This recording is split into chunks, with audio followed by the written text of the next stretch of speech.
పరమేశ్వరుడు గౌతమ మహర్షికి సాక్షాత్కరించి అరుణాచల క్షేత్రమునందు జరగవలసినటువంటి పూజా విధానాన్ని ఉపదేశం చేసినప్పుడు అరుణాచల క్షేత్రమునందు ప్రదక్షిణము అత్యంత ప్రధానమైన ప్రాముఖ్యమైన విషయంగా ఆయన నిర్ధారణ చేశాడు. ప్రదక్షిణము అన్న మాటని కొంచెం జాగ్రత్తగా పట్టుకునే ప్రయత్నం చెయ్యాలి. ఎందుకంటే మీరు చూడండి, ఎప్పుడైనా ప్రదక్షిణము అన్నదాన్ని వేరుగా వాడరు. ప్రదక్షిణ నమస్కారాలు అంటారు. ప్రదక్షిణం ఎప్పుడు పూర్తవుతుంది? నమస్కారంతో పూర్తవుతుంది. ప్రదక్షిణము నమస్కారము అవిభాజ్యము, రెండు వేరు చేయడం కుదరదు. క్రియారూపంగా చూసినప్పుడు ప్రదక్షిణం నమస్కారం కన్నా వేరైనప్పటికీ నమస్కారం చెయ్యడానికి యోగ్యమైనటువంటి వస్తువు పట్ల గౌరవ భావమును ప్రకటనం చేయడంలో ప్రదక్షిణం కూడా నమస్కారమునందు అంతర్భాగమైపోతుంది. అసలు ప్రదక్షిణము అన్న మాట ఎందులోంచి ఉద్భవించింది, ఏ భావనలోంచి పుట్టింది అంటే దక్షిణ అంటే కుడి భాగం. మనం కుడివైపు ఏది ఉంచామో అది పరమ పూజనీయమైన వస్తువు, అత్యంత గౌరవమైన వస్తువు అని పేరు, గుర్తు. నేను ఏకకాలమునందు రెండు వస్తువులను పట్టుకోవలసి వచ్చిందనుకోండి, పరమ ప్రధానమైన వస్తువు, గౌరవింపబడవలసినటువంటి వస్తువుని కుడి చేతి వైపు ఉంచుకోవాలి. అంత గౌరవించవలసినది కాదు అని అనిపించింది అనుకోండి, ఎడం చేతి పక్కన పెట్టుకుంటారు. ఒక ఈశ్వరమూర్తిని నా చేతిలో ఎవరో పెట్టారనుకోండి, దాన్ని ఎడం చేతి వైపు పెట్టకూడదు, దాన్ని కుడి చేతి వైపు ఉంచాలి.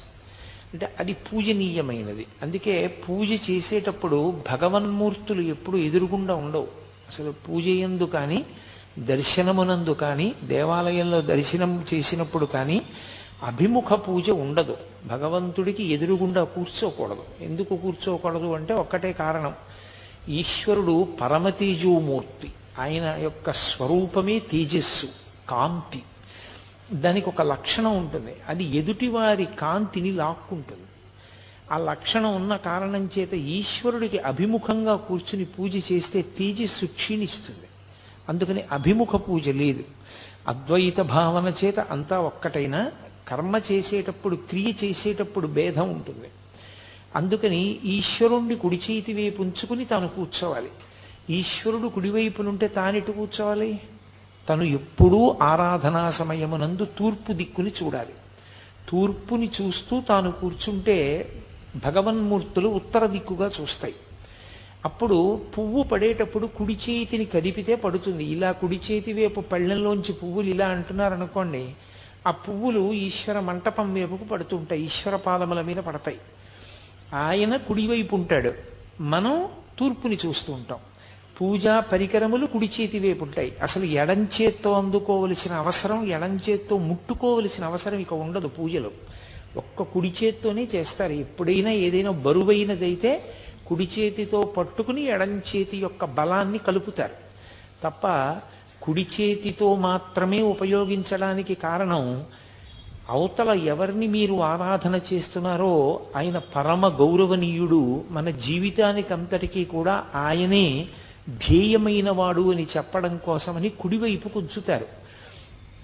మీరు అలా ప్రయత్నం చెయ్యవలసిన అవసరం లేకుండా, అంటే పూజా మందిరం ఏదో మీ కుడి చేతి వైపుకుంది అన్న భావన చెయ్యవలసిన అవసరం లేకుండా మీరు తూర్పుకి తిరిగి కూర్చున్నారనుకోండి, తూర్పుకి తిరిగి కూర్చున్నాడు అంటే సద్భావనతో ఈశ్వరుణ్ణి మనసులో స్మరిస్తూ ఉన్నాడు అని గుర్తు. తూర్పుకి తిరిగి కూర్చుని ఉన్నాడు అనుకోండి, అప్పుడు దక్షిణం. మీరు చూడండి, తూర్పుకి తిరిగితే కుడి చేతి వైపు ఏ దిక్కు అన్నాను అనుకోండి దక్షిణం, ఎడం చేతి వైపు ఉత్తరం, వెనక వైపు పశ్చిమం కదా. దక్షిణం అన్న మాట ఎక్కడి నుంచి వచ్చిందంటే, అలా కూర్చున్నటువంటి వాడి యొక్క కుడి చేతి వైపు హృదయం అంటారు. మనం సాధారణంగా గుండెకి పర్యాయపదంగా హృదయస్థానం ఏది అంటే ఎడం చేతి వైపు చూపిస్తాం. కానీ ఆధ్యాత్మ విద్యయందు హృదయము అన్నది పరమేశ్వరుని యొక్క స్థానము. ఆ హృదయము ఎటువైపు ఉంటుంది అంటే కుడివైపుకు అని నిర్ధారించారు. అందుకే భగవాన్ రమణులు తాబేటి బండ దగ్గర ఆయన ఒకసారి కూర్చుని ఉండగా ఆయనకి ఊపిరి ఆగిపోయింది. ఊపిరి ఆగిపోయి రక్త ప్రసారం అంతా ఆగిపోయింది, శరీరం అంతా నల్లగా అయిపోయి కొయ్యబారిపోయింది. పక్కన కూర్చున్న ఆయన గోలగోల పెట్టేశాడు, రమణ మహర్షి శరీరం వదిలిపెట్టేశాడు. రమణులు మాత్రం సాక్షిగా చూస్తున్నారు ఏమవుతోంది శరీరం అని. ఓ ఇది మృత్యువు వాత పడింది అని తెలుసుకున్నారు. తెలుసుకున్న తరువాత అహంస్ఫురణం మాత్రం ఇక్కడి నుంచి వస్తోంది. అహంస్ఫురణ అంటే ఈశ్వర స్థానంలోంచి ఉన్నాను అని చూస్తున్న భావన ఇక్కడి నుంచి వస్తోంది. ఒక్కసారి ఇటువైపు నుంచి ఒక కాంతి తీవ్రమైన వేగంతో ఎడం పక్కకి వెళ్ళింది. వెంటనే మళ్ళీ గుండె కదిలి రక్త ప్రసారం అయింది. ఆయన లేచారు. ఇప్పటికీ ప్రదక్షిణ మార్గంలో ఆ తాబేటి బండని చూస్తుంటారు. రమణ మహర్షికి ఎక్కడ ఈ అనుభవం కలిగిందో ఆ ప్రదేశానికి ఆ పెద్ద బండకి తాబేటి బండ అని పేరు. కాబట్టి కుడి చేతి వైపు హృదయస్థానం ఉంటుంది. ఆ హృదయస్థానము ఈశ్వర స్థానము. తూర్పుకి తిరిగి చూస్తున్నప్పుడు కుడి చేతి వైపుకి పరమేశ్వరుడు హృదయస్థానమునందున్నాడు. ప్రత్యేకంగా ఒక పూజా మందిరాన్నో ఒక మూర్తినో మీరు పెట్టవలసిన అవసరం లేదు. అలా పెట్టవలసిన అవసరం లేకుండానే పరమ పూజనీయుడైనటువంటి పరమాత్మ ఇక్కడే ఉంటాడు, కుడి చేతి వైపుకు ఉంటాడు. అందుకని దక్షిణం కుడివైపు అయింది. వామభాగం ఎడమ చేతి వైపుకు వచ్చింది. ఇప్పుడు ప్రదక్షిణం అంటే ఏది పరమ పూజనీయమైన ప్రదేశమో, ఏది అత్యంత గౌరవనీయమైనదో దానిని మీ కుడి చేతి వైపుకి ఉంచుకుని మీరు కదిలితే ప్రదక్షిణం అంటారు. ఎందుచేత కదిలేటప్పుడు మీరు తిరుగుతున్నప్పుడు అది మీ ఎడం చేతి పక్కకి ఎప్పుడూ రాకూడదు, అది మీ కుడి చేతి వైపునే ఉండాలి.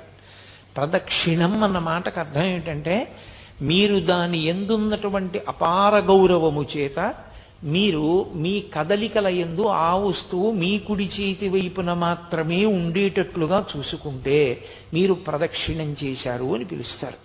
ప్రదక్షిణానికి సంబంధించిన భావన తెలియకుండా, దాని గురించి అసలు ఏమీ తెలియకుండా ప్రదక్షిణం చేశారనుకోండి, అది తప్పని నేను అంటలేదు. కానీ అసలు భావన లేదనుకోండి, మనసులో ఏమీ లేదు, ఉత్తినే తిరుగుతున్నాడు. ఉత్తినే తిరిగితే ఏమవుతుంది? ఎక్కడ ఏం చెయ్యకూడదో అది చేస్తాడు, మాట్లాడతాడు మధ్యలో. ఎందుకు మాట్లాడతాడు? దాని గౌరవం తెలియదు, దాని పవిత్రత తెలియదు. తెలియనప్పుడు మాట్లాడతాడు. కాబట్టి అంత పూజనీయమైన వస్తువుని కుడి చేతి వైపు ఉంచుకుని తిరుగుతున్నప్పుడు మాట్లాడకూడదు మధ్యలో. ప్రదక్షిణం చేస్తూ మాట్లాడాడు అనుకోండి, అప్పుడు అది ప్రదక్షిణం అవ్వదు. అది అందరూ దేన్ని గౌరవిస్తున్నారో అదంత గౌరవనీయమైనదేమి కాదు అని చెప్పినట్లు అవుతుంది. అందుచేత మాట్లాడకుండా తిరుగుతారు. మీరు ఒక దేవాలయానికి ప్రదక్షిణం చేశారు అంటే గుర్తు ఏమిటి? ఇక్కడ మొదలుపెట్టి ఇలా తిరిగి వచ్చాను అనుకోండి, ప్రదక్షిణం. నేను ఇలా తిరిగి వచ్చినా నా ఈ స్తంభం నా కుడి చేతి వైపుకే ఉంటుంది తప్ప ఎడం చేతి వైపుకి రాదు. అలా రాకుండా నేను చుట్టూ తిరిగి వస్తే ప్రదక్షిణం చేశాను అంటారు. అంటే నేను దాని చుట్టూ తిరిగినా అది మాత్రం నా ఎడమ వైపుకి రాకూడదు, కుడి చేతి వైపునే అది ఉండేటట్టు చూసుకోవాలి. అలా చేస్తే ప్రదక్షిణం. బాగుందండి, ఎందుకు చెప్పినట్టు మాకు ఇదంతా అని ఒక ప్రశ్న వెయ్యొచ్చు మీరు. ప్రదక్షిణం అన్నది ఎప్పుడు కుదురుతుంది? దానికి అంతటా వ్యాపించే లక్షణం లేకపోతేనే మీరు ప్రదక్షిణం చెయ్యగలరు. ఇప్పుడు ఇది ఉంది, ఈ స్తంభం ఇంతే ఉంది, ఇంతే ఉంది కాబట్టి నేను దీని చుట్టూ తిరుగుతాను. ఇది బ్రహ్మాండం అంతా ఆక్రమించింది అనుకోండి, నీ తిరుగుకెళ్ళా? నా వల్ల అవుతుందా తిరగడం? బ్రహ్మాండమంతా ఇది వ్యాపించేస్తే దీని చుట్టూ నేను ఎలా తిరగను? తిరగలేను నేను, నా సాధ్యం కాదు. ఇంకా శివుడికి మారుపేరు ఉంది, స్థాణుహు అని. స్థాణుహు అంటే కదలనివాడు అని. కదలనివాడు అంటే ఎందుకు కదలడు? జడత్వంతో కదలడా? కొంతమందిని చూడండి, ఏమిరా ఎంత చెప్పినా కదలవేరా, నువ్వు అలా కూర్చుంటావు, నీకేం జడత్వమా అంటారు. ఆయనకి జడత్వముండి కదలనివాడు కాదు, ఆయన కదలడానికి చోటు లేదు. ఎందుకని? నిన్ననే మీతో నేను మనవి చేశా, యజుర్వేదం ఒక మాట అంటుంది, బ్రహ్మాండ వ్యాప్తదేహ అని పిలిచింది ఆయన్ని. బ్రహ్మాండమంతా ఆయన శరీరమై నిండిపోయింది. అసలు నిజానికి శివతను అని అమ్మవారికి పేరు. అమ్మవారు ఈ బ్రహ్మాండములుగా ఉంటుంది, అది శివుడి శరీరం. అమ్మవారు పరమశివుని యొక్క శరీరమై ఉంటుంది, ఆ శరీరము ఈ బ్రహ్మాండము. ఈ బ్రహ్మాండమంతా శివుడైపోతే మీరు ఎలా ప్రదక్షిణం చేస్తారు నాకు చెప్పండి? అసలు ప్రదక్షిణం అన్న మాటకు అర్థం ఉందా? ఇంకా ఎలా తిరుగుతారు? బ్రహ్మాండానికి చుట్టూ తిరగాలి అంటే బ్రహ్మాండానికి ఆవలి మీరు నిలబడాలి. బ్రహ్మాండానికి ఆవల నిలబడి ఏ ఆధారం మీద మీరు దాని చుట్టూ తిరుగుతారు? అప్పుడు ఇక అసలు గౌరవ ప్రకటనం అన్న మాట కానీ ప్రదక్షిణం అన్న మాట కానీ ఎలా సంభవం అవుతుంది? సంభవం కాదు. అంతటా నిండనివాడు పరమేశ్వరుడు కాడు. అంతటా నిండినవాడు పరమేశ్వరుడైతే మీకు ప్రదక్షిణం లేదు కాదు, అవునా కాదా?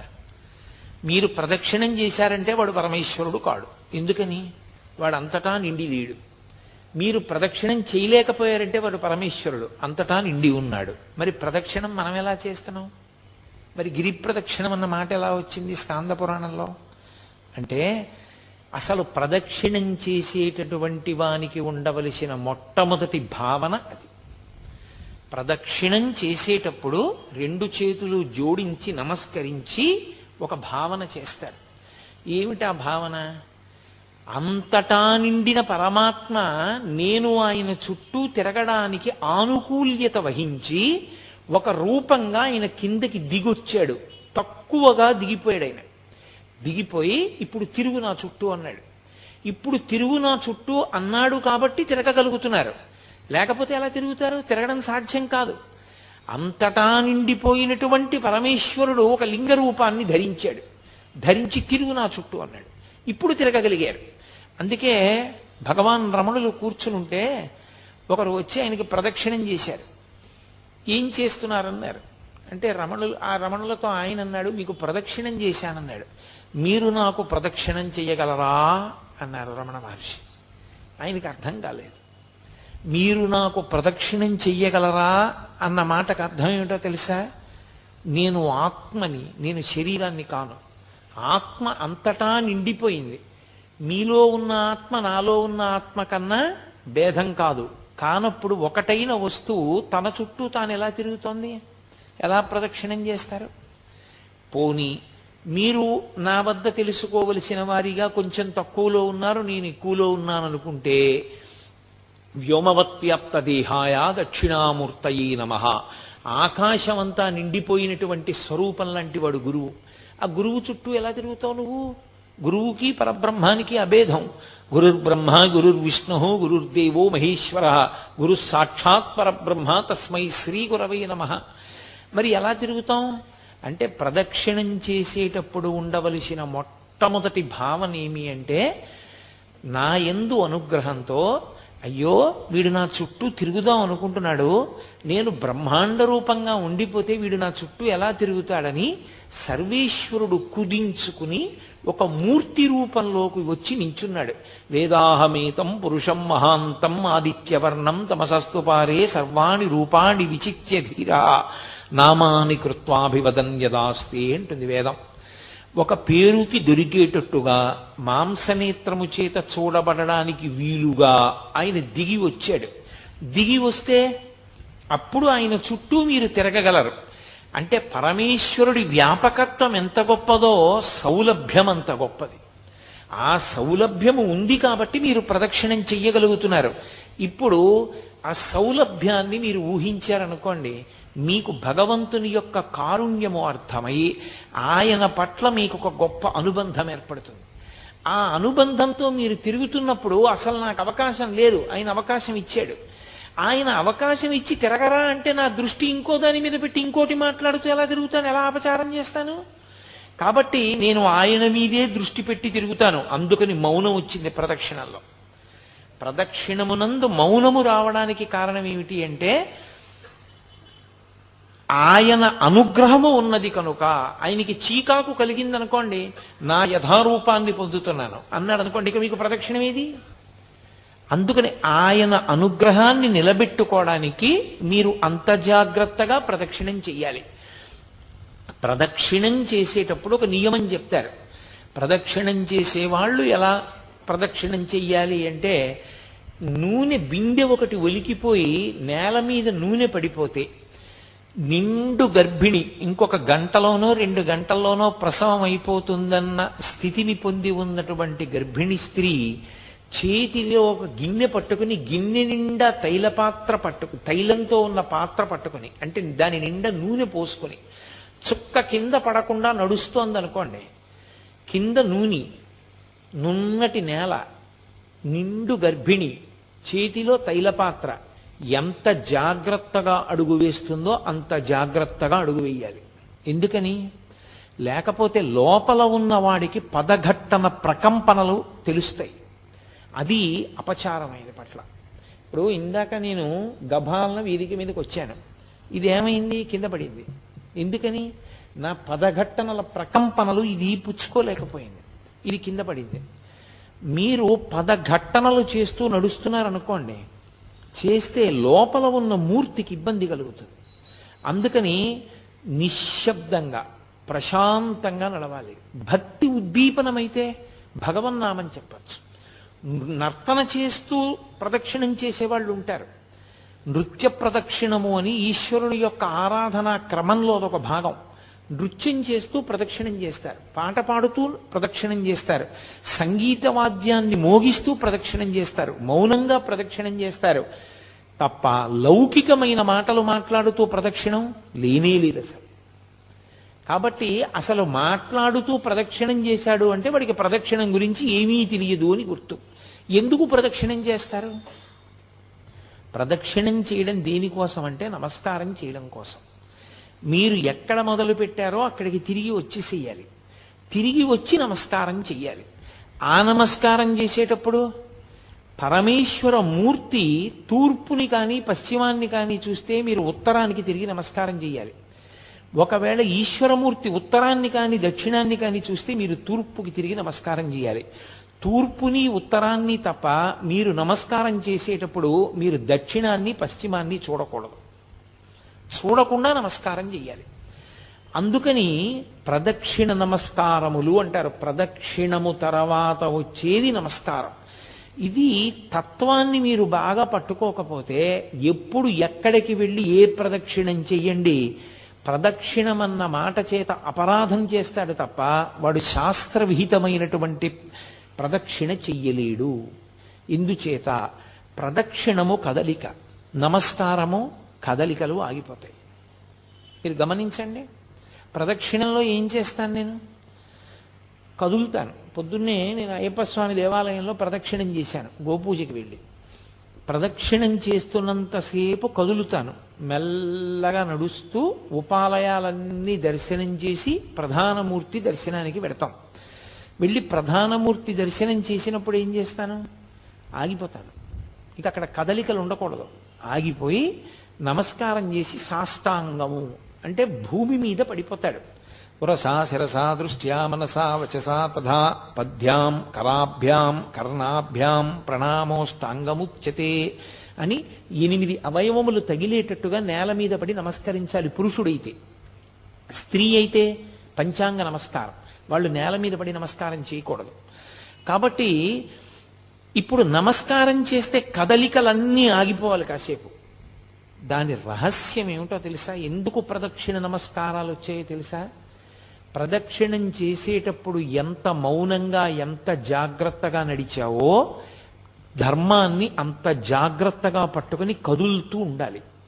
ధర్మము ప్రతి క్షణం కదిలిపోతుంది.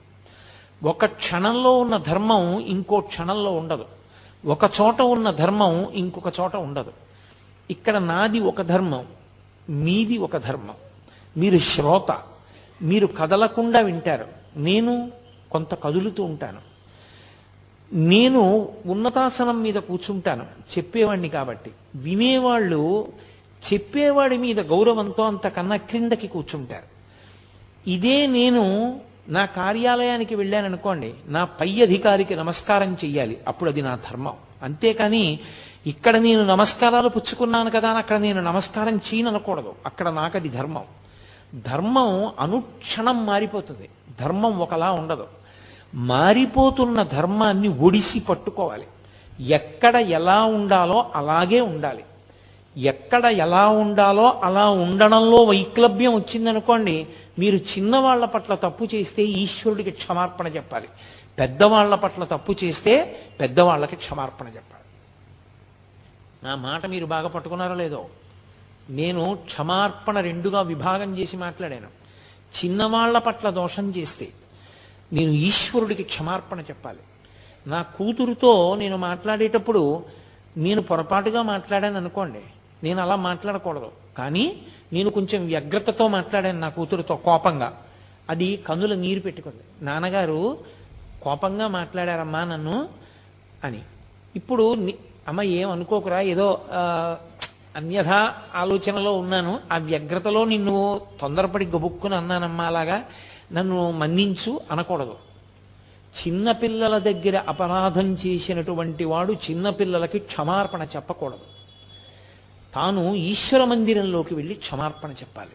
పరమేశ్వర, పొరపాటు చేశాను, నా కూతురు నా కడుపున పుట్టింది, దాని పట్ల వ్యగ్రతతో ఏదో కోపంతో ఇంటికి వచ్చి గభాలన ఏ పుస్తకమో కనపడలేదని దాన్ని నింద చేశాను, నువ్వే తీసి ఎక్కడో పడేసి ఉంటావని.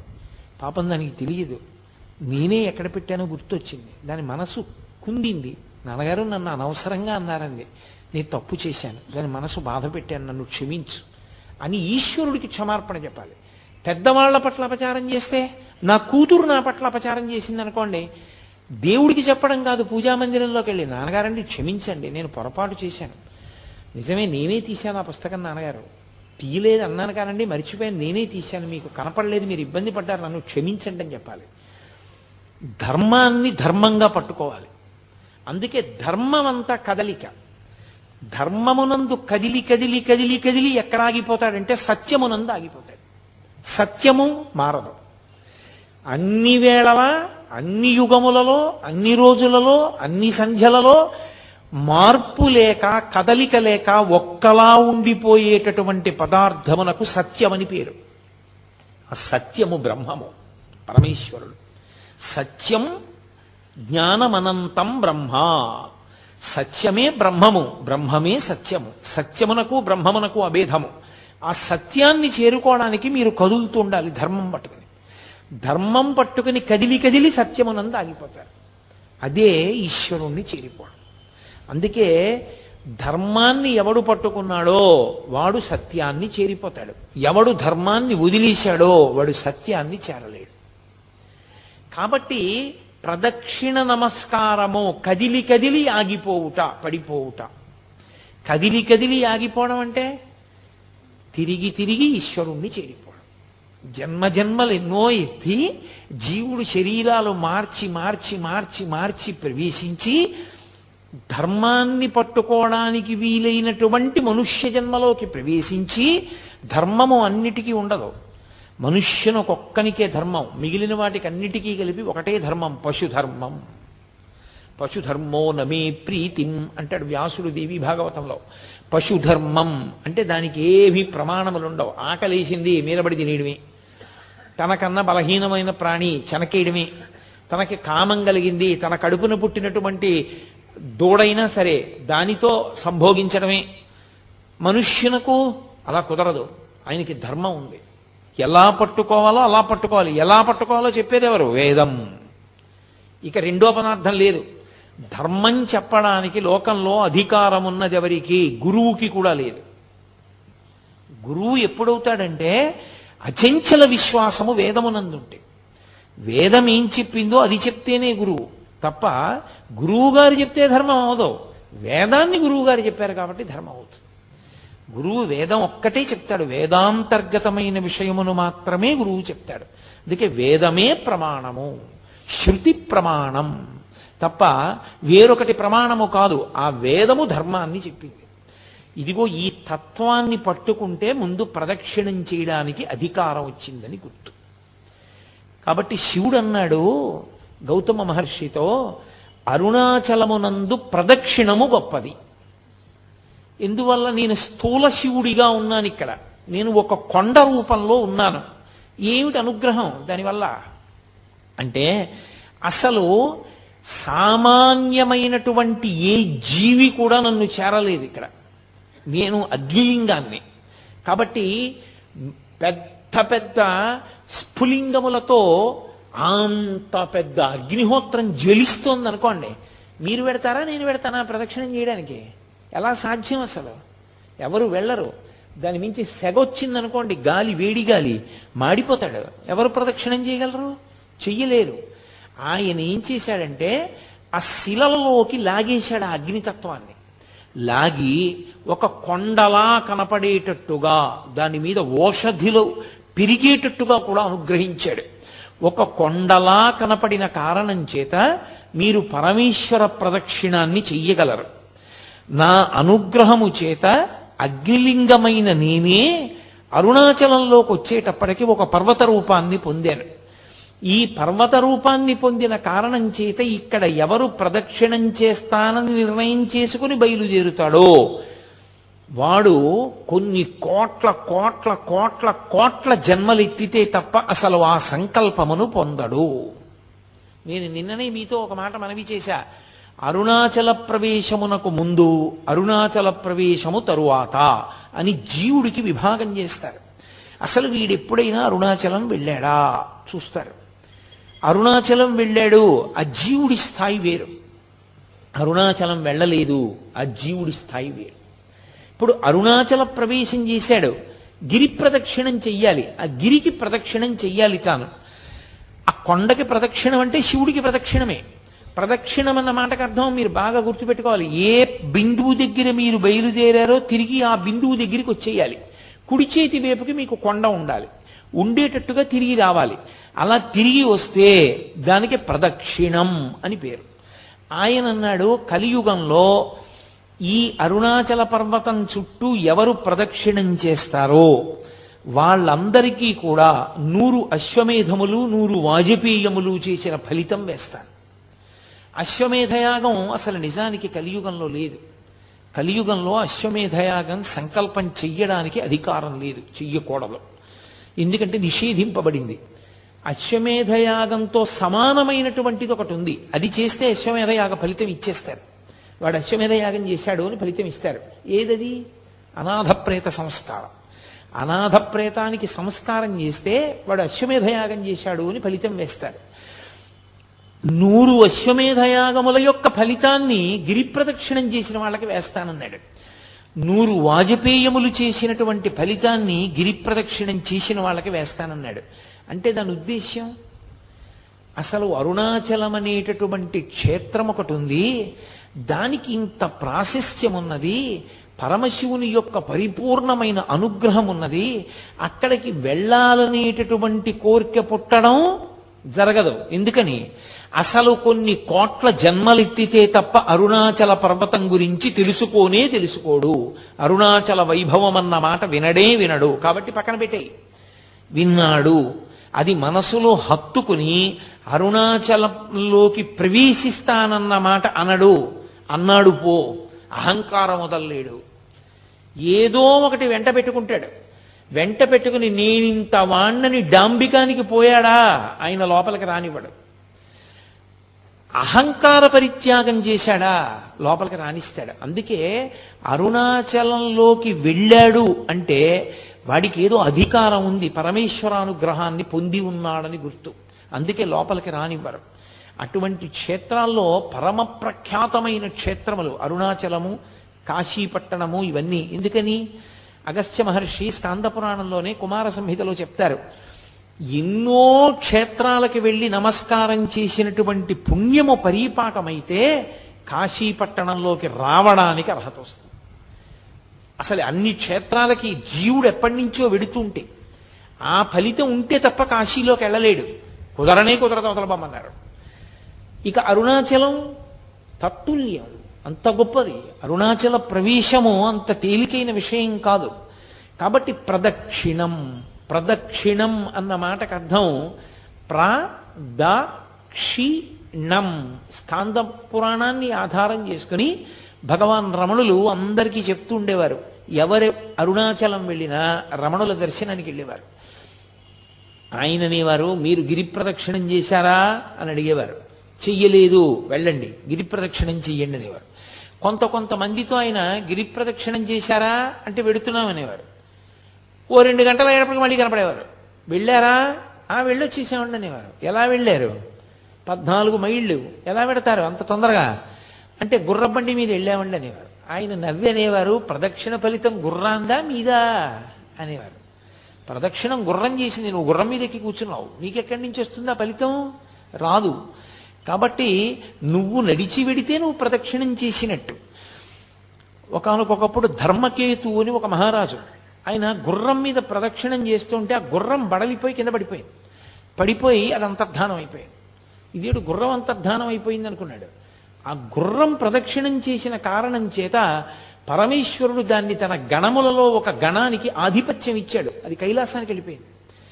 అశరీర వాక్కు విని ఆ ధర్మకేతు బుద్ధి తెచ్చుకొని తాను కూడా ప్రదక్షిణం చేసి ఒక గణానికి ఆధిపత్యాన్ని పొందాడు పరమశివుడి దగ్గర. అరుణాచలంలో గిరి ప్రదక్షిణం అంటే అంత గొప్పది. మహర్షి అందుకే ఒక మాట చెప్తుండేవారు, ప్రదక్షిణం. ప్ర అంటే అరుణాచలము అంటే పరమశివుడే కాబట్టి ఆ శివునికి ప్రదక్షిణం చెయ్యడంలో పాపములు కాలిపోతాయి. ఈ మాటని మీరు కొంచెం జాగ్రత్తగా అర్థం చేసుకోవాల్సిమండి. శాస్త్రంలో ఒక లక్షణం ఉంది, పాపము పరిహారమగుట అన్న మాట ఉండదు. పాపాలు పోవడం అన్నది ఉండదు. మీరు ఒకసారి పాపం చేశారనుకోండి, మీరంటే మనం అనుకోండి, నేను ఏదో ఉపన్యాసం చెప్తున్నాను కాబట్టి మీరు అంటూ ఉంటాను, ఒకరిని ఉద్దేశించి మాట్లాడేటప్పుడు అలా అనడం స్వాభావికమైన విషయం. అంతేగాని అది మీరందరూ పనికి మాలిన వాళ్ళు, నేను ఒక్కడిని పనికొచ్చేవాడిని అని కాదు దాని ఉద్దేశ్యం. ఇన్ బిట్వీన్ ది లైన్స్ అంటారు, అర్థం బద్ధం లేకుండా అలా అర్థం చేసుకోకూడదు ఉపన్యాసాన్ని. మీరంటే నేను కూడా అందులో మనం అని మాట్లాడడం అన్ని వేళలా సాధ్యం కాకపోవచ్చు. ప్రదక్షిణం చేయడంలో పాపనాశనము అన్న మాటకి గొప్పతనం ఎందుకు వచ్చిందంటే, ఒక పాపం చేస్తే ఆ పాపం పోదు, అది అలా ఉంటుంది. అది అలా ఉండి ఫలితాన్ని ఇస్తుంది. పుణ్యం చేశారనుకోండి, పాపం చేశారనుకోండి, పాపం పుణ్యాన్ని కొట్టదు, పుణ్యం ఉంటుంది. పాప పుణ్యములు రెండూ ఏకకాలంలో అనుభవించవచ్చు. ఎప్పుడు భయంకరమైన పాపములు చెయ్యలేదని గుర్తు ఏమిటంటే, పాపము పుణ్యము ఏకకాలమునందు అనుభవిస్తూ ఉంటాడు. పుణ్యం ఉంది, బోలెడన్ని పళ్ళు పుచ్చుకుంటూ ఉంటాడు. ఎందుకు పుచ్చుకుంటాడు? ఆయన మీద గౌరవంతో పట్టుకొచ్చి ఇస్తూ ఉంటారు పళ్ళు. ఆయనేం అడిగాడని కాదు దాని ఉద్దేశ్యం. కానీ ఆయనకు ఒక పాపం ఉంది గతంలో చేసింది, అది ఆయనకి షుగర్ రూపంలో ఉంది, మధుమేహ రూపంలో. ఆయన ఒక్క పండు తినడం, నవనవనవలాడిపోతున్నటువంటి పళ్ళు, అత్యంత వెలపెట్టి కొనవలసిన పళ్ళన్నీ ఆయన దగ్గరికి వస్తాయి. ఆయన మాత్రం ఒక్క పండు తినలేడు. తినలేకపోవడం పాప ఫలితం. చూసి కూడా అబ్బా ఎంత బాగున్నాయో అనుకుని అక్కడ పెట్టడమే, అది పాప ఫలితం. పుచ్చుకోగలగడం, ఆ గౌరవం పుణ్య ఫలితం. ఏకకాలమునందు అనుభవిస్తున్నాడా లేదా? అనుభవిస్తాడు. అది మహాపాతకం అనుకోండి, అప్పుడు అలా కలపరు, కుదరదు. దాని ఫలితం అది ఇవ్వడం మొదలు పెడుతుంది, దీని ఫలితం ఆగిపోతుంది, పుణ్య ఫలితం ఆగిపోతుంది. ఆగిపోగానే భయంకరమైనటువంటి స్థితిలోకి జారిపోతాడు. ఇదే సుందరకాండలో స్వామి హనుమ చెప్తారు, తదేవ ఫలమన్వేతి ధర్మస్య ధర్మనాశన ప్రాప్తం ధర్మఫలం తావద్భవతా నత్ర సంశయ అంటారు. పాపములను కాల్సరు, పాపం అలాగే ఉంటుంది. విశేషమైనటువంటి ఈశ్వరానుగ్రహము కలిగినటువంటి ప్రదేశములలో ఈశ్వరుడే ప్రమాణం చేశాడనుకోండి, నేను కాల్చేస్తానన్నాడు అనుకోండి, అప్పుడు కాల్చేస్తాడు, అప్పుడు తీస్తాడు. అది జీవుడికి పరమ అదృష్టం. అది ఎలా పోతుందండి? అలా కుదరదు.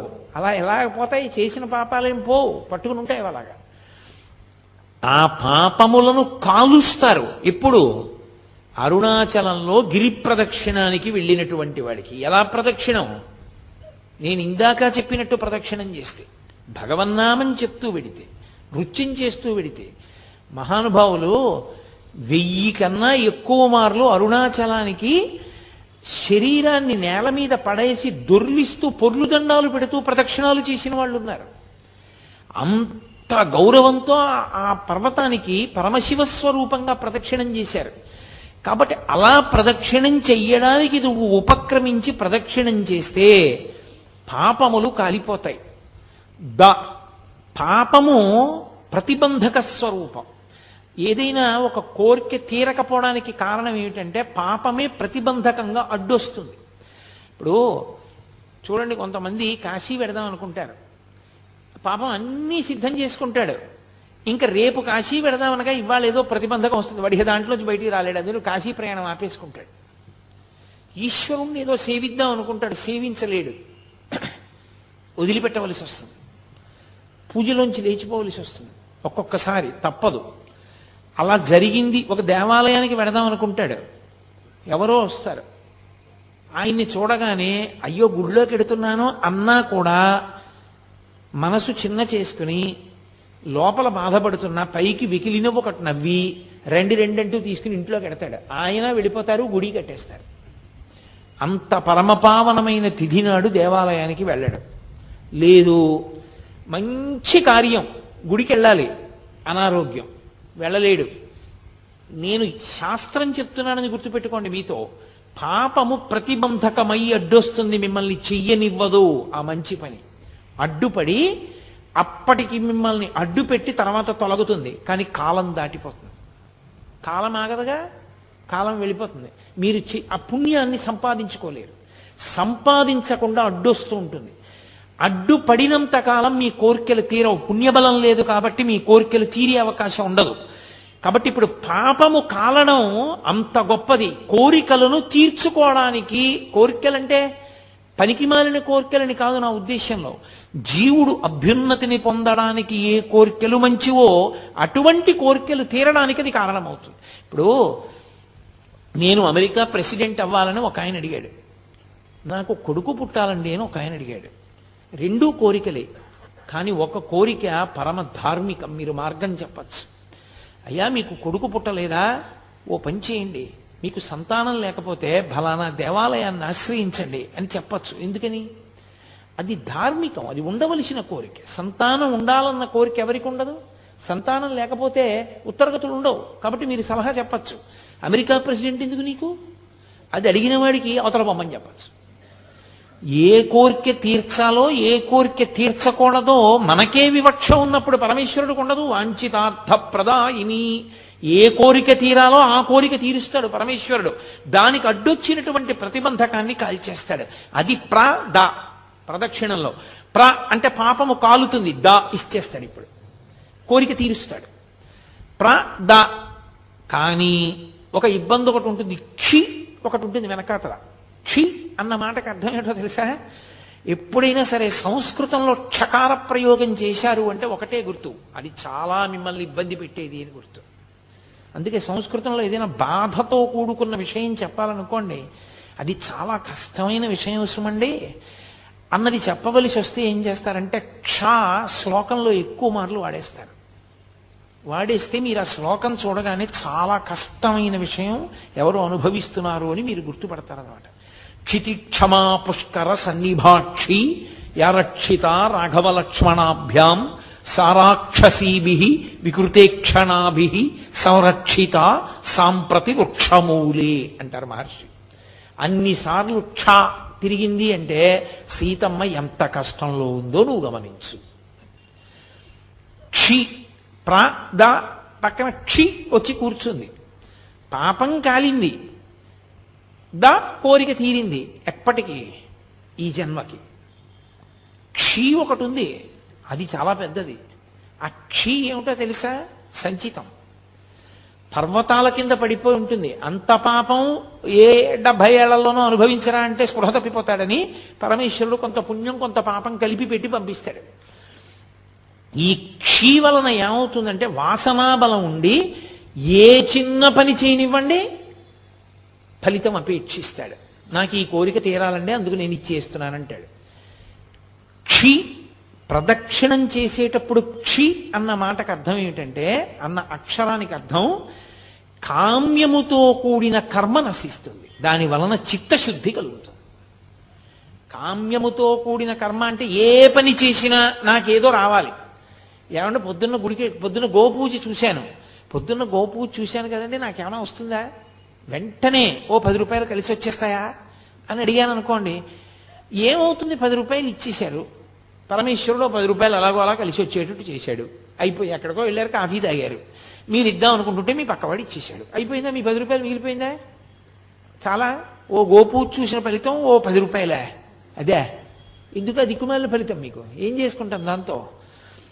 క్షీ కామ్యముతో కూడిన కర్మలు చేయుట, ఇది చాలా ప్రమాదకరమైన విషయం. నేను చెప్పినంత తేలిక కాదు సుమండి.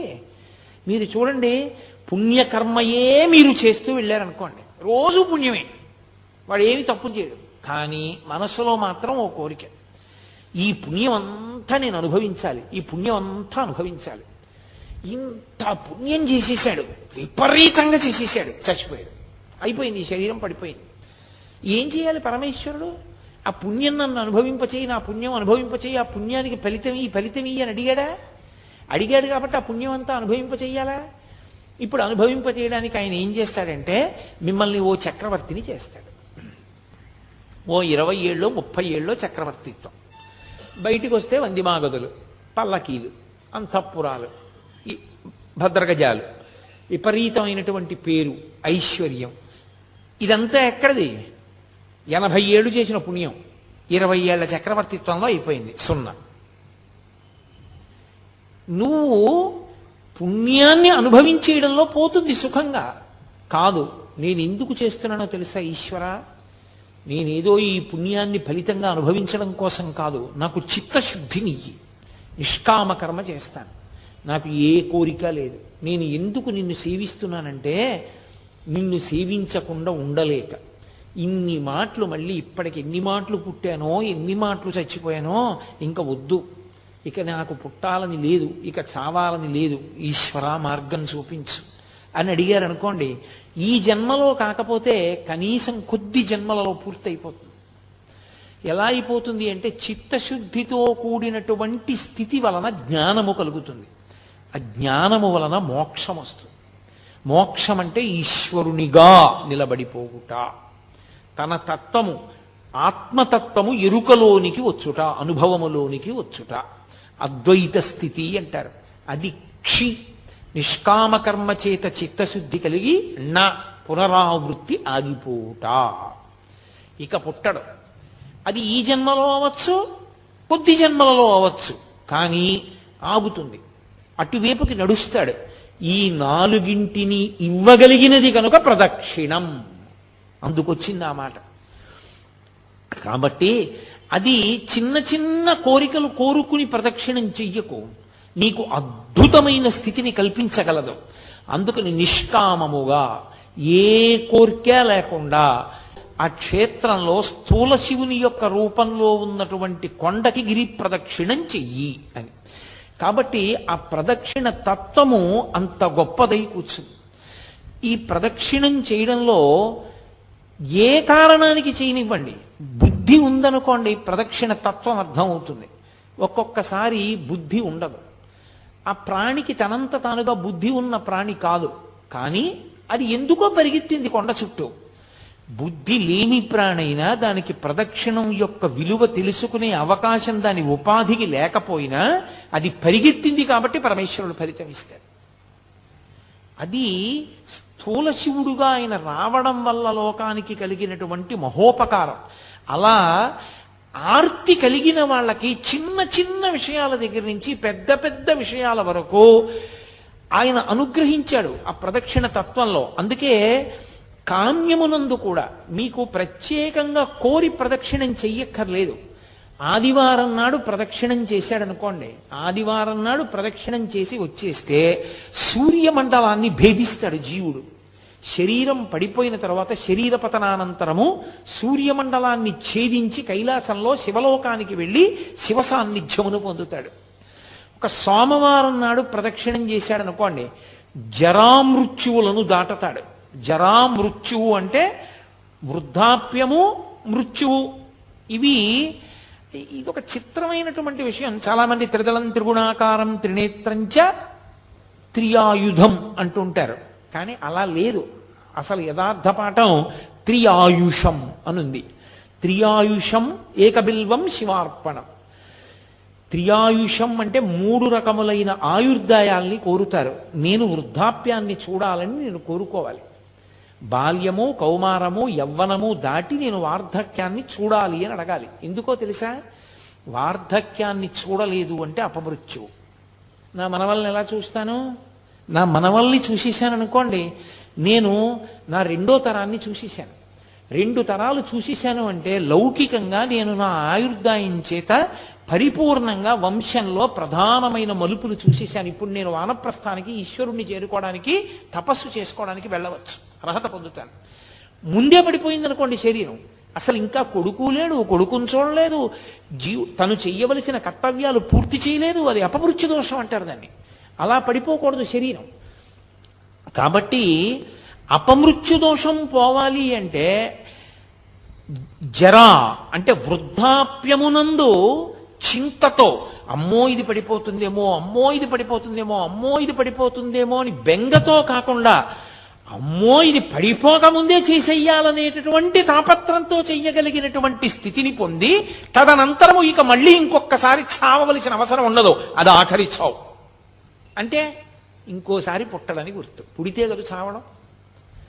అది ఆఖరి వృద్ధాప్యం. ఆ ఆఖరి వృద్ధాప్యం భయంతో ఉండదు. ఆ ఆఖరి వృద్ధాప్యం త్వరతో ఉంటుంది. ఓ జుట్టు తెల్లబడిపోతోంది, 60 వచ్చేసాయి, చేసేయాలి గబగబా మంచి కార్యక్రమాలన్నీ. ఈపాటి ఓపికండగా సంధిబంధములు సడలిపోకముందే ఈశ్వరారాధన చేసేయాలి, ఈశ్వరుడిచ్చిన సమయాన్ని సాధ్యమైనంత వెచ్చించేయాలి అని త్వర కలిగి భగవదారాధన యందు మగ్నుడవుతాడు.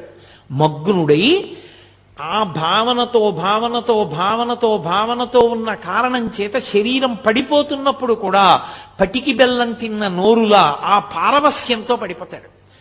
పడిపోయిన కారణం చేత భగవంతుని యొక్క స్మరణలతోనే వెళ్ళిపోయాడు కాబట్టి ఇక మళ్ళీ రాడు కాబట్టి ఇక ఇంకొకసారి చావడు, ఇంకొకసారి పుట్టుక లేదు, ఇంకొకసారి మరణము లేదు. అందుకని జరామరణములను దాటాలి అంటే సోమవారం నాడు ప్రదక్షిణం చేయాలి.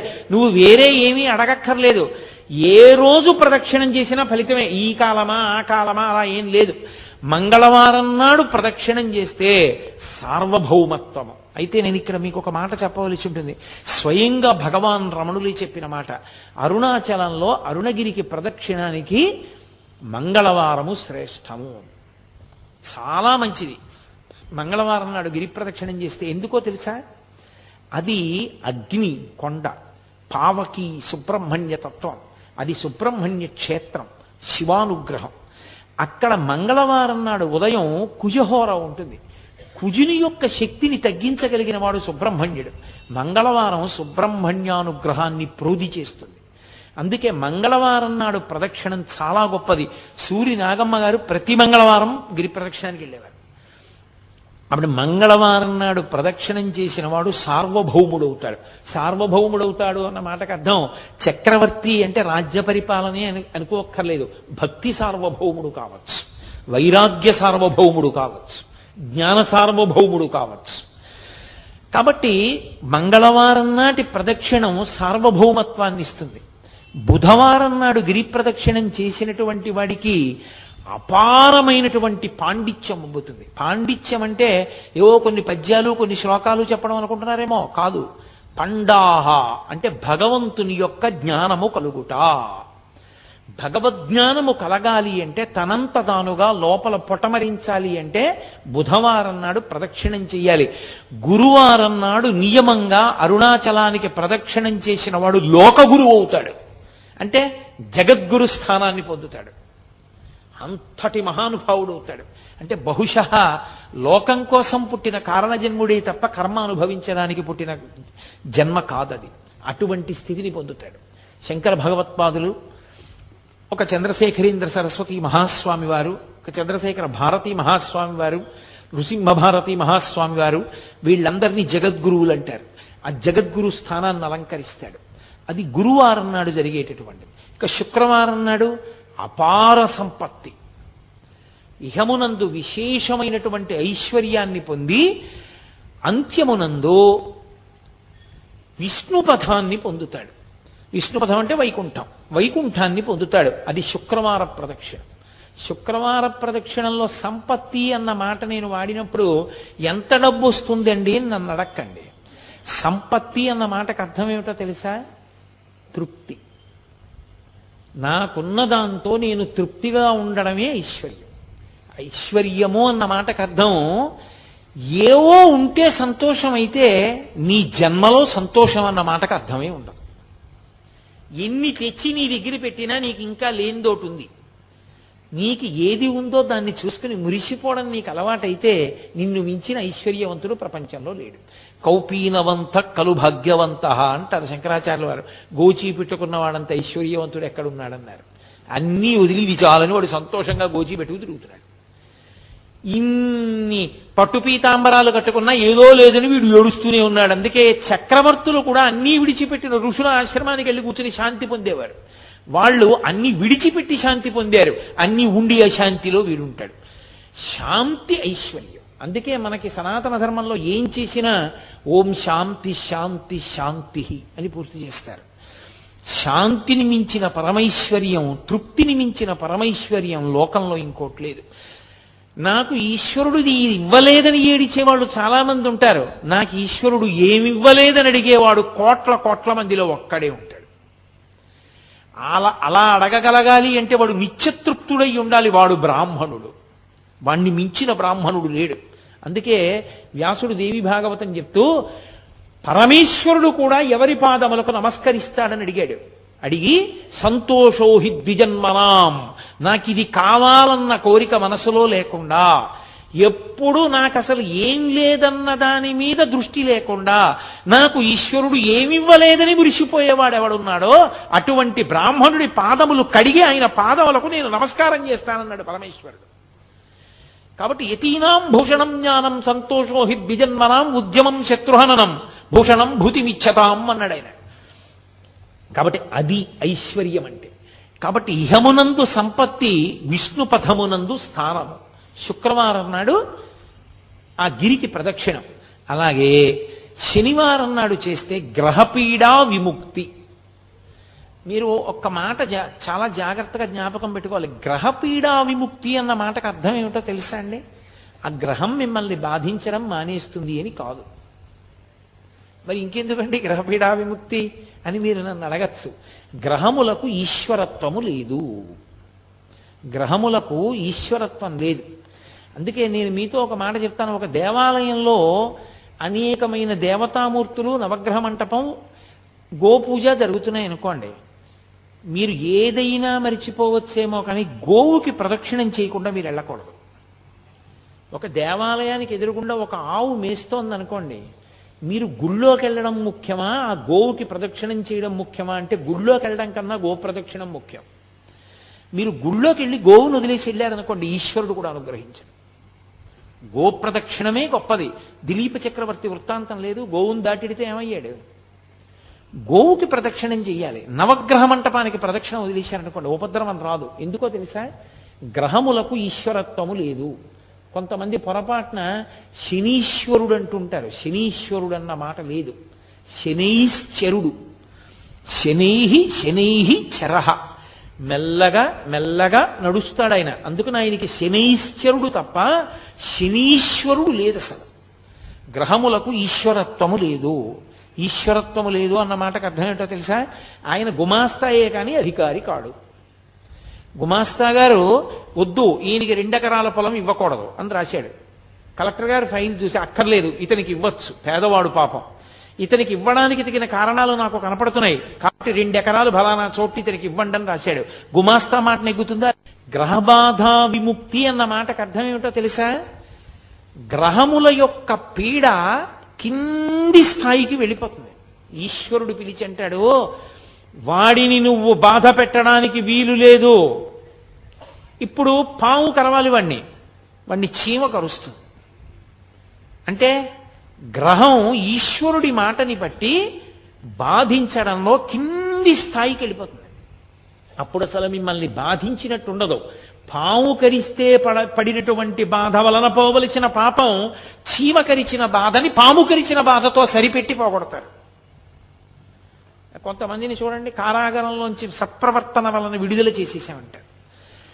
మనం ఎన్నుకున్న ప్రభుత్వానికే అంత అధికారం ఉంటే పరమేశ్వరుడికి గ్రహములను ఆదేశించడానికి అధికారం ఉండదని మీరు ఎలా అనుకుంటున్నారు? అది గ్రహపీడా విముక్తి అంటారు దాన్ని. అది శనివార ప్రదక్షిణం చేత కలుగుతుంది. కాబట్టి అసలు అరుణాచలానికి వెళ్ళి గిరి ప్రదక్షిణం చేసినటువంటి వాడికి పరమశివుడు గౌతమ మహర్షితో చెప్పిన మాట ఏమిటో తెలుసా? వాడికి ఆయనము, రోజు, ఋతువు, తిథి, నక్షత్రము, వారముతో సంబంధము లేదు ఎప్పుడైనా సరే. అయితే ఈశ్వరుని యొక్క అనుగ్రహము కాలమునందు విశేషమైతే ఉత్తరాయణ పుణ్యకాల ప్రవేశము, అలాగే ఒక గ్రహణ సమయమునందు, అలాగే ఒక పౌర్ణమి తిథి ఎందు, అటువంటప్పుడు ప్రదక్షిణం చేస్తే విశేష ఫలితము సంక్రమిస్తుంది. అది ఒక్కసారి చేసిన అనేక పర్యాయములు చేసిన దానితో సమానమవుతుంది. అది కాలమునందు వచ్చేటటువంటి ఫలితం. ఒక్కొక్క దేశము ఒక్కొక్క కాలము విశేష ఫలితాన్ని ఇస్తాయి. ఎందుకని? మీరు కాశీలో చేసినటువంటి అన్నదానానికి కాకినాడలో చేసిన అన్నదానానికి ఖచ్చితంగా తేడా ఉంటుంది. కాశీయే. కాశీ పట్టణంలో అన్నదానంది ఒకడికి మీరు పెట్టిన అన్నం 1,000,000 మందికి పెట్టినట్టు. కాకినాడలో ఒకరికి పెట్టింది ఒకరికి పెట్టినట్టు. స్థలమునందు గౌరవమే. మీ ఇల్లే ఉందండి, అన్ని మీరు కట్టుకున్న గదులే. కానీ మీరు కట్టుకున్న గదులే అని మరుగుదొడ్లో అన్నం తింటారా? పూజ గదిలో నిద్రపోతారా? పడుకునే గదిలో పడుకుంటారు, పూజ గదిలో పూజ చేస్తారు, మరుగుదొడ్లో కాలకృత్యాలు తీర్చుకుంటారు. మీరు కట్టుకున్న ఇంట్లోనే మీరన్ని పనులు చేయకుండా ఒక పని ఒక చోటే చేస్తున్నప్పుడు పరమేశ్వరుడి చేత నిర్మింపబడిన భూమి యందు ఒక చోట ప్రత్యేకత ఉంటుందంటే ఆశ్చర్యం ఎందుకు? దాని తేజస్సు దాంది. అందుకే దేశము కాలము. కాబట్టి ఆయా కాలముల యందు గిరి ప్రదక్షిణం విశేష ఫలితాన్ని ఇస్తుంది. నేను మీతో ఒక మాట మనవి చేస్తాను నా వ్యక్తిగత అనుభవంతో. ఉత్తరాయణ పుణ్యకాల ప్రవేశం చేసినప్పుడు కనుమ పండుగ నాడు మీరు గిరి ప్రదక్షిణం చేస్తే మీరు ఎంత ఆనందాన్ని అనుభవిస్తారు. ఎందుకో తెలుసా? కనుమ పశు పండుగ. అసలు ఆ రోజున ఆవుల్ని, దూడల్ని, గుర్రాల్ని అన్నిటినీ అలంకారం చేస్తారు. చేసి వాటికి పాయసం వండి పెట్టాలి. అసలు మీరు అరుణాచలం వెళ్ళి కనుమ పండుగ నాడు అరుణాచలేశ్వరుడి దేవాలయానికి వెడితే భళ్ళాల మహారాజు గారు నిర్మాణం చేసినటువంటి పెద్ద నంది ఉంది. ఆ పెద్ద నందికి చిన్న నందికి అలంకారం చేస్తారు. అసలు ఎంత అద్భుతంగా ఉంటుందో. ఇక్కడ మనం శాకాంబరి అలంకారం ఎంత గొప్పగా చెప్తామో కనుమ పండుగ నాడు చేసే నందీశ్వర అలంకారం అలా ఉంటుంది. ఎందరో గతంలో కనుమ పండుగ నాడు ప్రదక్షిణం చేస్తుండేవాళ్ళం. ప్రతి ఇంటి ముందు గొబ్బిళ్లే. ఎక్కడ చూసినా ఆవులకి, దూడలకి అంత గొప్ప గొప్ప అలంకారం చేస్తారు. అంత గొప్పగా పాయసాన్నాలు నివేదనం చేస్తారు. ఎంత అద్భుతంగా ఉంటుందో. తిరువణ్ణామలై శ్రీచక్ర స్వరూపం. ఆ కొండ శ్రీచక్రము అని నమ్ముతారు. నమ్మి శాక్తేయులు దానికి ప్రదక్షిణం చేస్తారు. కావ్యకంఠ గణపతి ముని ఆ శివ కోణములు, శక్తి కోణముల చేత అది ఆ కొండ పాదం యొక్క స్వరూపం చేత అది సాక్షాత్తుగా శ్రీచక్ర స్వరూపమే అని నిర్ధారించారు. ఎవరు ఏ కోణంలో చూస్తారో ఆ కోణంలో కనపడుతుంది ఆ కొండ. అంత గొప్ప కొండ. కాబట్టి అది స్థూల శివుడు. ఆ స్థూల శివుడి ప్రదక్షిణానికి అంత వైభవం ఉంది. గిరి ప్రదక్షిణానికి మీకు గిరి ప్రదక్షిణం ఒక అరుణాచలంలోనే కాదు, చాలా చోట్ల ఉంది. సింహాచలానికి గిరి ప్రదక్షిణ ఉంది, శ్రీకాళహస్తికి గిరి ప్రదక్షిణ ఉంది, అరుణాచలానికి గిరి ప్రదక్షిణ ఉంది. ఇవన్నీ గిరి ప్రదక్షిణాలు ఉన్న క్షేత్రాలే. అరుణాచలంలో గిరి ప్రదక్షిణానికి ప్రత్యేక ప్రాధాన్యత ఉంది. అక్కడ కొండ మీద శివుడు, ఇక్కడ కొండే శివుడు. కొండలో శివుడు దక్షిణామూర్తి. ఊళ్ళో అరుణాచల క్షేత్రమునందు అరుణాచలేశ్వరుడు అగ్నిలింగం. ఇన్ని ఉన్న క్షేత్రం అరుణాచల క్షేత్రం. అక్కడ పూర్వం వజ్రాంగదుడు అని ఒక మహారాజు, ఆయన ఒకానొకప్పుడు ఒక గుర్రం ఎక్కి ఒక పునుగు పిల్లిని తరుగుతున్నాడు. ఆ పునుగు పిల్లి కొండ పాదాల్లోకి వెళ్ళిపోయింది. వెళ్ళిపోతే ఆయన కొండ పాదాల్లోకి వెళ్ళాడు. అది కొండకి ప్రదక్షిణం చేసింది. ఈయన ప్రదక్షిణం చేస్తున్నాను అనుకోలేదు. ఆ పునుగు పిల్లిని పట్టుకోవడం కోసమని పరిగెత్తాడు ఆ గుర్రం మీద. చాలా దూరం వెళ్ళడంలో ముగ్గురు అలిసిపోయారు. పునుగు పిల్లి అలిసిపోయింది, గుర్రం అలిసిపోయింది, వజ్రాంగదుడు అలిసిపోయాడు. అకస్మాత్తుగా ఆ గుర్రము, పునుగు పిల్లి రెండూ పడిపోయి అంతర్ధానం అయిపోయి. వజ్రాంగదుడు కింద పడిపోయి చూస్తున్నాడు ఆ పొదల్లో. ఇదేమిరా, నేను ఎక్కిన గుర్రం అంతర్ధానం అయిపోయింది, పునుగు పిల్లి అంతర్ధానం అయిందని. ఇద్దరు విద్యాధరులు ఆకాశంలో కనపడ్డారు. ఎవరు మీరన్నాడు. ఇప్పటి వరకు నువ్వు ఎక్కిన గుర్రాన్ని నేను, ఇప్పటి వరకు నువ్వు తరివిన పునుగు పిల్లిని నేను అంది. మీరిద్దరూ మరి ఎందుకు అలా అయ్యారు, ఇప్పుడు ఎందుకు విద్యాధరులు అయ్యారని అడిగాడు. గత జన్మలో మేమిద్దరము కూడా విద్యాధరులమై హిమాలయ పర్వత ప్రాంతంలో దుర్వాసో మహర్షి ఒక పెద్ద పుష్పవాటిని పెంచి ఆయన అక్కడ తపస్సు చేసుకుంటున్నాడు శాండిల్య వృక్షం కింద కూర్చుని. ఆ శాండిల్య వృక్షం కింద తపస్సు చేసుకుంటూ ఉండగా మేమిద్దరం లోపలికి వెళ్ళాం అని తన పక్కన ఉన్నటువంటి విద్యాధరుణ్ణి పరిచయం చేశాడు. ఈయన పేరు కాంతిశాలి, నా పేరు కళాధరుడు. మేమిద్దరం విద్యాధరులం. ఆ పుష్పవనంలోకి వెళ్ళాం. మంచి సువాసన వస్తోంది. ఒక ఆయన పూల మొక్కల్ని చూసి సంతోషపడిపోయి ఒక్కొక్కడికి ఒక్కొక్క అలవాటు. కొంతమంది చూడండి నడుస్తూ రాళ్ళన్నీ తంతూ ఉంటారు, కొంతమంది నిలబడి కనబడ్డ చెట్ల ఆకులన్నీ తుంపుతూ ఉంటారు. అలా ఆయన పూదోట దగ్గర నించుని భూమి ఆ మట్టినంతటినీ కూడా కాలుతో తంతున్నాడు. ఇంకొక ఆయన గబగబా లోపలికి వెళ్ళి ఆ పువ్వులన్నీ కూడా పువ్వుల్ని పువ్వులా కొయ్యాలి. పువ్వుని పువ్వులా కొయ్యడం చేతకాని వాడిని చూస్తే చాలా అసహ్యం వేస్తుంది. ప్రపంచంలో అత్యంత అసహ్యకరమైన పూజ ఏదో తెలుసా? పువ్వుని పట్టుకుని రేకులు విప్పేసి పూజ చేయడమే. అంతకన్నా దారుణమైన పూజ లోకంలో ఇంకోటి లేదు. అసలు వాడు వెంటనే పూజలోంచి తీసేయాలి వాడిని. వాడు పనికిరాడు పూజకి. హృదయ సౌకుమార్యం లేనివాడు, సత్వగుణం లేనివాడు పూజకి ఎలా పనికొస్తాడు?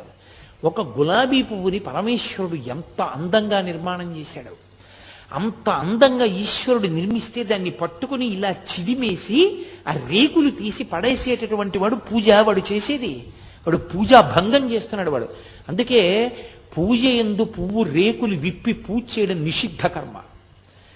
ఎవ్వరి మీదన్నా పువ్వుల రేకులు చల్లడం, పువ్వుల రేకులు వెయ్యడం, పువ్వుల రేకులు కింద పడడం, పువ్వుల్ని తొక్కడం, పూలు రేకులు విప్పి పూజ చేయడం, ఇవన్నీ దుష్కర్మాలు. ఎప్పుడూ చేయకూడదు అలాంటి తప్పు పనులు. ఎవడు అడిగాడు నీ దగ్గర ఎక్కువ పువ్వు లేకపోతే ఒక్క పువ్వు వేయి ఈశ్వరుడి మీద చాలు. ఎవడు నిన్ను రెక్కలు విప్పి ఆ రేకులన్నీ తీసుకొచ్చి పూజ చేయడం ఏంటి? అసహ్యకరమైన విషయం తప్పది. ఎప్పుడూ చేయకూడదు అలాంటి తప్పుడు పనులు.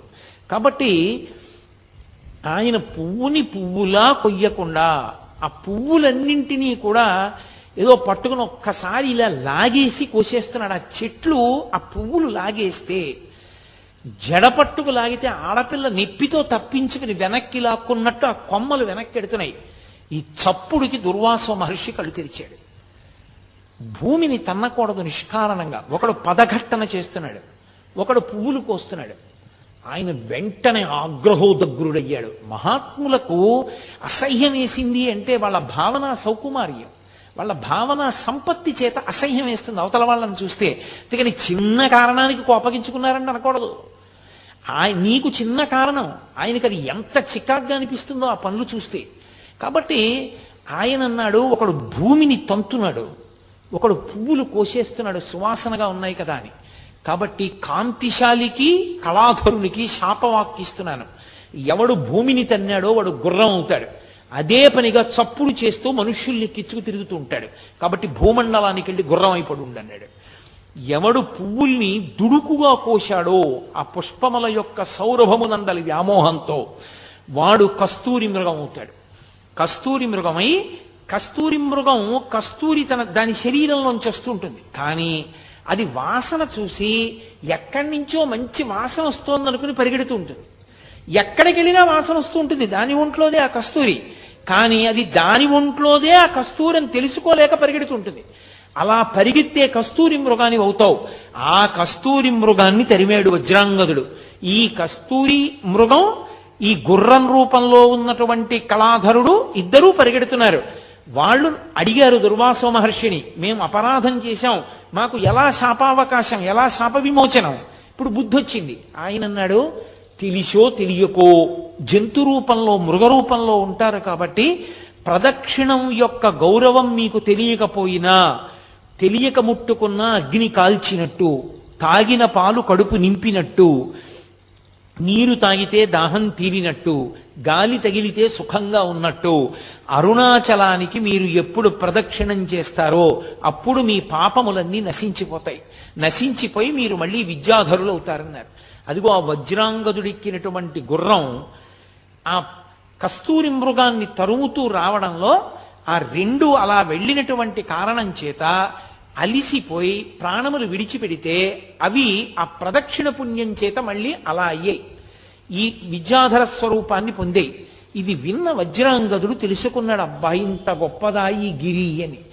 వ్యామోహం కలగాలి కానీ మనిషిలో మార్పు రావడం ఎంతసేపు అండి? ఒక్క సంఘటన చాలు ఒక మనిషి జీవితం మారిపోవడానికి, ఒక్క మాట చాలు ఒక మనిషి జీవితం మారడానికి, ఒక్క శ్లోకం చాలు, ఒక్క స్తోత్రం చాలు పెద్ద కథ మలుపు తిరిగిపోవడానికి. శ్రీరామాయణం అంతా కలిపి ఎంతలో తిరిగిపోయింది మందర చెప్పిన ఒక్క మాటకి. ఆదిత్య హృదయం చెప్పిన అగస్త్యుడి వల్ల ఎంత రావణ బ్రహ్మ కింద పడిపోయాడు. కాబట్టి ఎంతసేపు పట్టాలి? చూశాడు వజ్రాంగదుడు, ఎందుకు దిక్కుమాలిన ఈ రాజ్యం, ఎందుకు వచ్చిన వైభోగం, ఇంత గొప్ప గిరి, నేను ఇక్కడే ఉండిపోతానని తన రాజ్యానికి వెళ్ళి తన కుమారుడైన రత్నాంగదుడికి అవ్వరాజ్య పట్టాభిషేకం చేశాడు.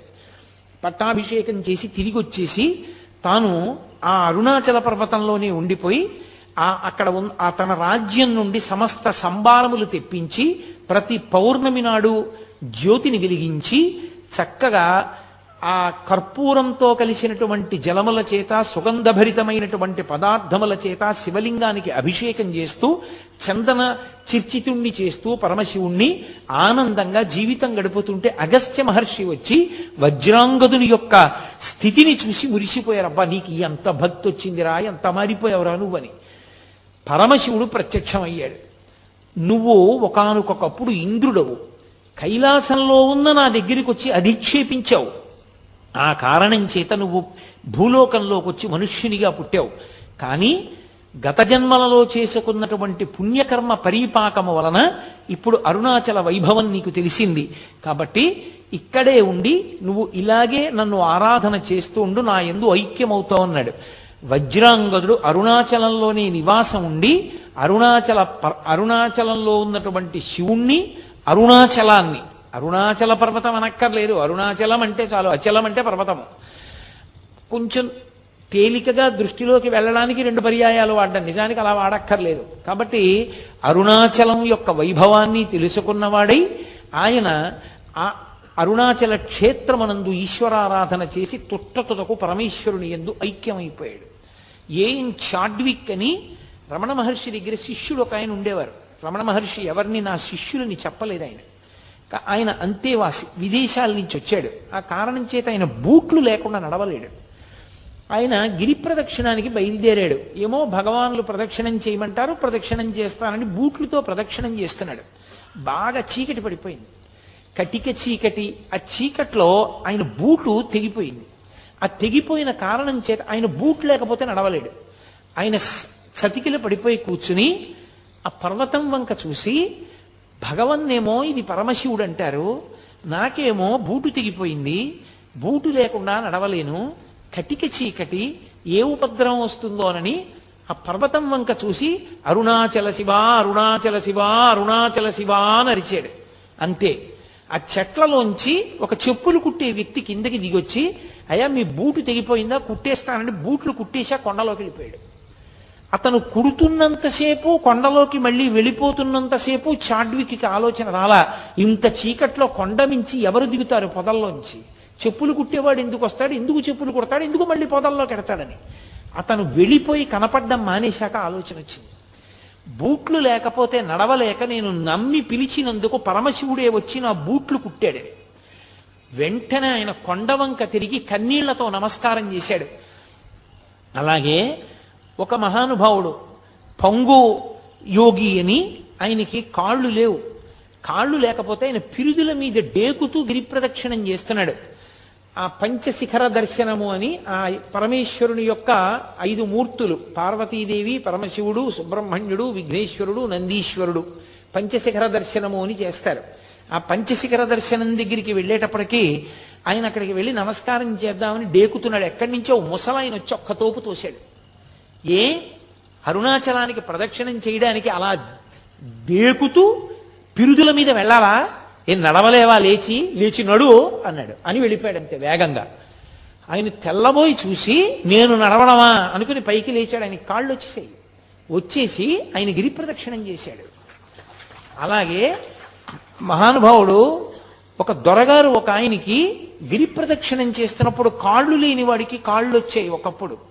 ఆ భక్తి చేత పరమేశ్వరానుగ్రహంగా పొందారు. గిరి ప్రదక్షిణం చేసిన అందరికీ వస్తాయా అంటే, ఆ శక్తి, ఆ భక్తి నీకు ఆ ధృతి ఉన్ననాడు ఫలిస్తుంది.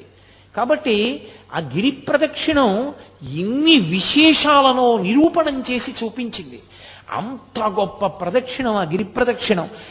అసలు అరుణాచలం ప్రవేశించడం ఒకెత్తైతే, ఆ అరుణాచలానికి ప్రదక్షిణం చెయ్యడం జీవితంలో మహత్భాగ్యం.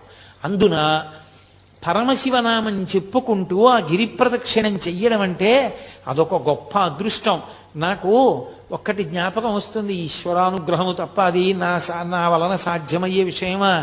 ఎప్పుడు అరుణాచలం వెళ్ళినా నిజంగా అన్ని వందల మందితో ఆ డప్పులు డోళ్ళు వాయించుకుంటూ ఆ శివనామం చెప్పుకుంటూ బృందాలు బృందాలుగా అంత సంతోషంగా రాత్రివేళ గిరిప్రదక్షిణం చేసి తెల్లవారుజాము వేళటికి మేము ఉన్నటువంటి విడిదికి వచ్చి పడుకుని తెల్లవారేటప్పటికి అబ్బే మాకేమీ అలసట్లేదు గురువుగారు అని అందరూ లేచిపోతే మళ్ళీ సంతోషంగా తిరుగుతుంటే ఎంత ఆనందంగా గడిపేవాళ్ళమో. గిరిప్రదక్షిణానికి ఒక లక్షణం ఉంది. మీరు ఎప్పుడైనా గిరిప్రదక్షిణానికి బయలుదేరే ముందు ఎవరితోనైనా 14 మైళ్ళు నడవాలి అని చెప్పారనుకోండి, అమ్మో నడవగలనంటారా, చెప్పులు వేసుకోవచ్చా అండి అని అడుగుతారు. చెప్పులు వేసుకోకుండా ఉండడం మంచిది. గుళ్ళో ప్రదక్షిణానికి చెప్పులు వేసుకుంటావా అన్నారనుకోండి, అమ్మో చెప్పులు వేసుకోకుండా నడవడమే ఎందుకైనా మంచిది, వెనక నుంచి ఓ కారో ఏదో నడిపించుకుంటూ వస్తాం అంటారు. నిజంగా గిరి ప్రదక్షిణానికి బయలుదేరిన వాడు ఏ అలసట లేకుండా గిరి ప్రదక్షిణం పూర్తి చేసేస్తాడు. పరమ సంతోషంగా పూర్తి చేస్తాడు. ఒక్క కాలే సరిగా ఉండి రెండవ కాలు తోటకూర కాడలా వేలాడిపోయినటువంటి వ్యక్తులు, గట్టిగా 1 మైలు దూరం నడవలేనటువంటి వాళ్ళు కాలు కింద పెట్టి 1 కిలోమీటర్ దూరం కూడా దూరం లేనటువంటి ఆఫీస్కి ఏదో ఒక వాహనం లేకుండా వెళ్ళలేని వాళ్ళు, నా జీవితంలో నేను 3-4 పర్యాయాలు చూసా వాహనం ఎక్కకుండా 14 మైళ్ళు అటువంటి వాళ్ళు ప్రదక్షిణం చేయడం. అందరికన్నా ముందు నడుస్తూ చేశారు కూడా వాళ్ళు. అది ఆ అరుణాచలేశ్వరుడి అనుగ్రహం, వాళ్ళ యొక్క భక్తి తీవ్రత. ఆ భక్తి వాళ్ళని నడిపిస్తుంది. ఆ చంద్రశేఖరేంద్ర సరస్వతి మహాస్వామి తరచుగా చెప్తూ ఉండేవారు, అరుణాచలానికి ప్రదక్షిణం చేయి మీకు ఆరోగ్యం చేకూరుతుంది అనేవారు. అవన్నీ ఓషధులు. ఆ ఓషధుల నుంచి వచ్చేటటువంటి గాలి చేత ఎంత గొప్ప సువాసనం. ఇంకా ఇప్పుడు ఆ గిరి ప్రదక్షిణం చేసేటప్పుడు చాలా వాహనాలు పెరిగిపోయాయి.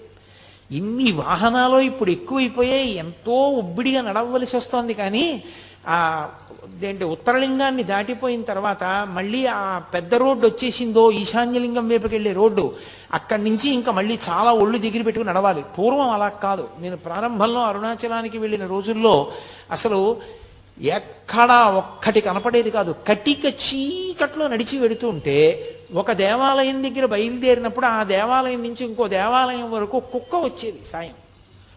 అది ఏమి విచిత్రమో తెలియదు. నేను మొన్న ప్రదక్షిణం చేసినప్పుడు కూడా అలాగే వచ్చాయి.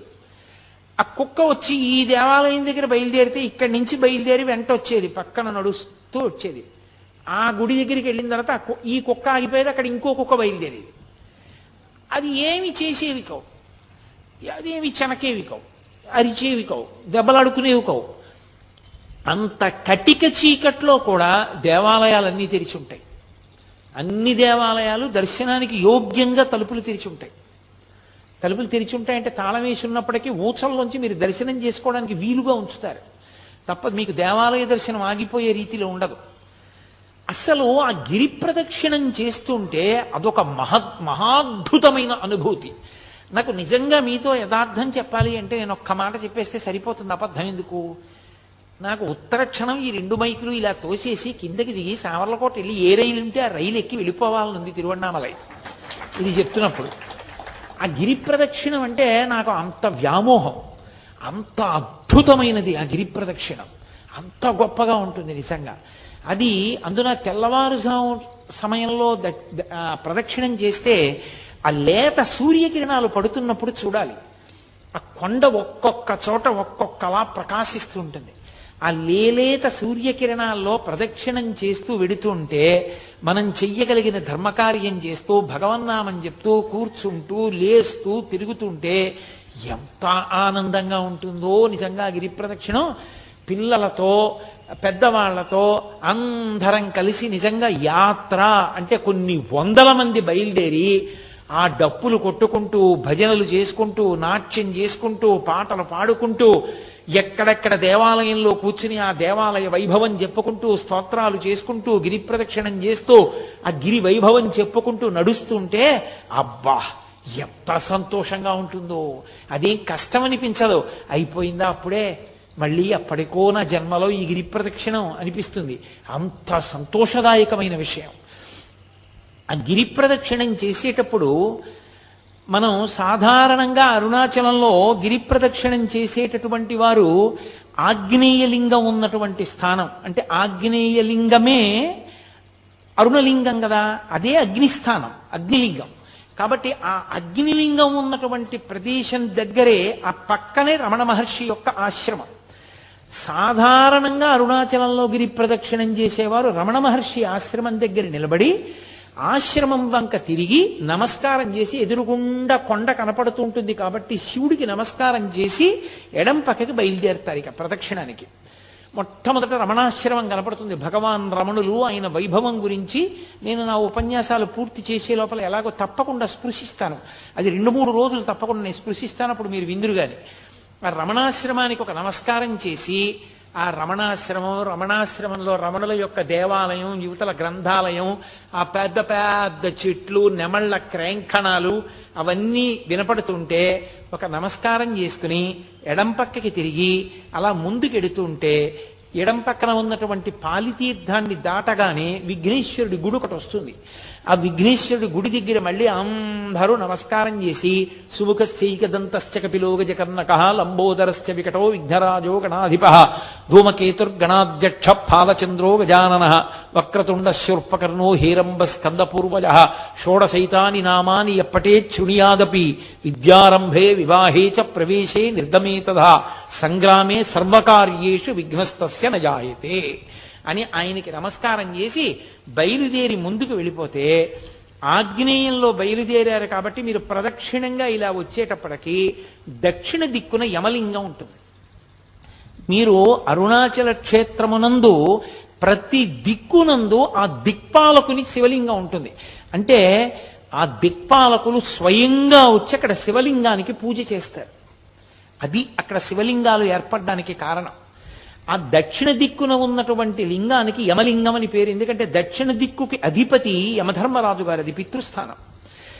ఆ యమలింగం దగ్గరికి వెళ్ళి ఎవరు నమస్కారం చేస్తారో వాళ్ళకి మొట్టమొదటి సుగుణం అపమృత్యు దోషం పోవడం. 2, 1కి 10 పర్యాయములు నిరూపింపబడింది అరుణాచల క్షేత్రంలో. ఆయనే కొంతమందికి స్వప్నంలో దర్శనమిచ్చి రమ్మని అడిగాడు. ఎముకలు విరిగిపోయినటువంటి వాళ్ళు కట్లు కట్టించుకున్నప్పుడు, ఎముకలు బాగా ఉన్న వాళ్ళు ఎముకలు విరిగిపోకుండా ఉండడానికి, ప్రమాదములు జరగకుండా ఉండడానికి యమలింగ దర్శనం పెట్టింది పేరు.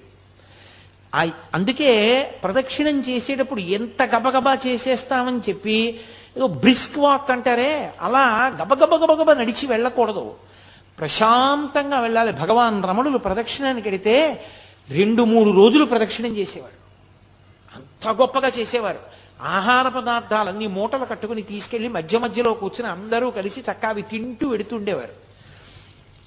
ఏ దీక్షా నియమం లేదు. మీతో నేను మనవి చేశాను కదా, 24 కిలోమీటర్ల పరిధిలో ఏ దీక్షా నియమం లేదు అరుణాచలానికి. ఆ యమలింగం దగ్గర దర్శనం చేసుకుని కొంచెం ముందుకెడితే బెంగళూరు వెళ్ళిపోయేటటువంటి రోడ్డు ముందుకు వెళ్ళిపోతుంది. పొరపాటున ఆ రోడ్లో కానీ వెళ్ళిపోయారా ప్రదక్షిణంగా వెళ్ళరిహా, బెంగళూరు వెళ్ళిపోతారు. అందుకని ఆ రోడ్డు దగ్గర జాగ్రత్తగా చూసుకోవాలి. కుడి చేతి వైపు కొండ ఉంటుంది, అదే గుర్తు. పరమశివుడు కుడి చేతి వైపు ఉన్నాడు, ఆయన చుట్టూ తిరుగుతున్నాం మనం. అందుకే ఇలా వెళ్ళిపోయే రోడ్ని విడిచిపెట్టేసి ఇలా ప్రదక్షిణం రోడ్లోకి తిరిగిపోతే ఆ రోడ్డు ప్రశాంతంగా ఉంటుంది, చాలా ప్రశాంతంగా ఉంటుంది. ఎన్ని చెట్లు! ఇప్పుడు చాలా దేవాలయాలు కట్టేశారు అవన్నీ. పూర్వం అన్ని దేవాలయాలు లేవు, ఇంకా ప్రశాంతంగా ఉండేది. ఎంత బాగుండేదో పూర్వం. ఆ చెట్ల పక్క నుంచి, ఆ చెట్ల కింద నుంచి నడిచి వెళ్ళేటప్పుడు అరుణాచలంలో ప్రదక్షిణానికి 3 నియమాలు ఉన్నాయి. ఎప్పుడూ కుడి పక్కకి వెళ్ళకూడదు ప్రదక్షిణంలో, ఎడంచేతి పక్క నుంచే చెయ్యాలి. ఎందుచేత అంటే దేవతలు, యక్షులు, గంధర్వులు, కిన్నెరులు, కింపురుషులు, శ్రీ మహావిష్ణువు, లక్ష్మీదేవి, ఇంద్రుడు కూడా కుడి చేతి వైపు ప్రదక్షిణం చేస్తారు. సిద్ధ సంఘములు ప్రదక్షిణం చేస్తుంటాయి. అందుకని మనం అటు వెళ్ళకూడదు. అరుణాచల ప్రదక్షిణంలో కోరిక కోరకూడదు. ఎందుకో తెలుసా? దేవతలు మనని చూస్తే వరం ఇస్తారు. మీరు ఏదో అడిగితే అక్కడతో పోతుంది. మీరు ఏమీ అడగకుండా ప్రదక్షిణం చేస్తే దేవతల అనుగ్రహం కూడా కలుగుతుంది. కాబట్టి ఆ ప్రదక్షిణ మార్గంలో ఎడంచేతి వైపు నుంచి వెళ్ళాలి. స్కాందంలో ఒక విషయం చెప్పారని సాక్షాత్ భగవాన్ రమణులే చెప్తుండేవారు. అరుణాచల గిరి ప్రదక్షిణం చేసేటప్పుడు ఎవరికైనా దెబ్బ తగిలి కొంచెం నెత్తురు కారితే వెంటనే ఆ నెత్తురు దేంతో తుడుస్తారంటే దేవేంద్రుడి మెడలో ఉండేటటువంటి మందారమాలలో ఉన్న మందార పువ్వుని నలిపి ఆ మందార గంధంతో ఆ మందార ముద్దతోటి కట్టుకడతారు. అది కూడా సాక్షాత్తుగా లక్ష్మీదేవి ఒంటికి రాసుకునేటటువంటి పసుపు తీసి అమ్మవారు అక్కడ ముద్ద పెడుతుందిట. నేను దాన్ని ప్రమాణం చేసుకునే నా కూతురు వివాహం చేసేటప్పుడు నా కూతుర్ని పెళ్లి కూతుర్ని చేసినప్పుడు సువాసిని పూజకి అర్హతగా నేను ఆ అరుణాచల గిరి ప్రదక్షిణంలో దెబ్బ తగిలి కించిత రక్తం కారిన ఆవిడ్నే నేను ఆ పూజార్హతగా తీసుకుని ఆవిడికే సువాసిని పూజ చేయించాను కూడా. కారణం ఇది. అంటే కావాలని దెబ్బ తగిలించుకుని కొంచెం నెత్తురు కారేటట్టు చేసుకుని అటువంటి ఉద్ధతితో కూడిన పనులు చేయకూడదు. మన ప్రమేయం లేకుండా దెబ్బ తగిలింది. కాబట్టి అంత గొప్పది ఆ ప్రదక్షిణం. ఆ ప్రదక్షిణంలో వెళ్ళేటప్పుడు అందుకే ఎడమ చేతి వైపు మాత్రమే నడుస్తారు. నడుస్తూ వెళ్ళిపోతున్నప్పుడు ఆ యమలింగాన్ని దాటిపోయిన తర్వాత కొంచెం ముందుకు వెళ్ళిపోతే మనం దక్షిణ దిక్కుని దాటాం కాబట్టి ఇలా వచ్చేస్తే నైరుతి. నైరుతిలో శివలింగం ఉంటుంది. అది రోడ్డు మీద కనపడదు. మీరు కొంచెం లోపలికి వెళ్ళాలి. లోపలికి వెళితే కనపడుతుంది. తెలుగులో బోర్డులు ఉండవు. అదొక పెద్ద ఇబ్బంది అక్కడ. మీకు తేలికగా పట్టుకోవడానికి మార్గం అంటే వెళ్ళని వాళ్ళ సౌకర్యం కోసం నేను ఈ మాట కలుపుతాను. ర్యాంకో సిమెంట్ అని ఎక్కడైనా కనపడితే అక్కడ లింగం ఉందని గుర్తు ఆగాలి మీరు. వాళ్ళ బోర్డ్స్ ఉంటాయి శివలింగం బొమ్మేసి. అప్పుడు భాష రాకపోయినా మీరు గుర్తుపట్టచ్చు. కొంతమంది వెళ్ళి వస్తూ ఉంటారు. అప్పుడు దాన్ని బట్టి మీరు వెళ్ళచ్చు. కొన్ని చోట్ల అదృష్టం బాగుండి ఇంగ్లీష్లో బోర్డు పెట్టారు.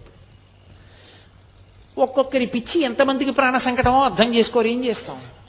కాబట్టి అదిగో ఆ నైరుతి లింగం తపోస్థానం. అక్కడ మనసు తొందరగా నిలబడుతుంది. శ్రీశైల పర్వత గుహలో ఎలా నిలబడుతుందో నైరుతి లింగం దగ్గర మనసు అలా నిలబడుతుంది. అంత గొప్ప తపోభూములు అవి. ఆ నైరుతి లింగం దగ్గర కావ్యకంఠ గణపతి ముని కూర్చుని తపస్సు చేశారు. ఆ నైరుతి లింగాన్ని దర్శనం చేసుకుని అలా ముందుకు వెళ్ళిపోతుంటే కేవలం 8 దిక్కులలో ఉన్న లింగాలే కాకుండా సూర్యలింగం చంద్రలింగం కూడా కనపడతాయి మీకు. ఈ సూర్యలింగం చంద్రలింగం కాకుండా నైరుతిని దాటిపోయిన తర్వాత పశ్చిమలింగం. ఆ పశ్చిమలింగమే ఆది అన్నామలై. అది ప్రదక్షిణం రోడ్లో ఉండదు. ప్రదక్షిణం రోడ్లోంచి మీరు మళ్ళీ కొండ వైపుకి ముందుకు రావాలి. అంటే పశ్చిమ దిక్కుకు వెళ్ళి తూర్పు దిక్కుగా ముందుకొస్తే కొండకి దగ్గరలోనే చాలా పెద్ద దేవాలయం ఉంటుంది. ఆది అన్నామలై అని అది బ్రహ్మగారు ప్రతిష్ఠ చేశారు. ఆ ఆది అన్నామలైలో మీరు ప్రదక్షిణం చేసేటప్పుడు జాగ్రత్తగా గమనించాలి. అక్కడ మీకు బహుబిల్వ వృక్షం కనబడుతుంది. బహుబిల్వం ఆంధ్రదేశంలో మీకు వెంకటాచల దర్శనానికి వెళ్ళినప్పుడు కపిల తీర్థంలో ఉంది. మళ్ళీ శ్రీశైల క్షేత్రానికి వెళ్ళినప్పుడు హాటకేశ్వరంలో ఉంది. మళ్ళీ తిరువణ్ణామలై వెళ్ళినప్పుడు ఆది అన్నామలైలో ఉంది. ఇంకా ఎన్నో చోట్ల ఉండొచ్చు. నేను ప్రముఖంగా వెళ్ళే ప్రదేశాలు చెప్తున్నాను. కాబట్టి ఆ ఆది అన్నామలైలో బహుబిల్వాన్ని మీరు తప్పకుండా చూడాలి. బహుబిల్వం అంటే కేవలం 3 ఆకులతో ఉండదు. ఒక పెద్ద దళం ఉండి 5 దళాలు ఒకే దళానికి ఉంటాయి.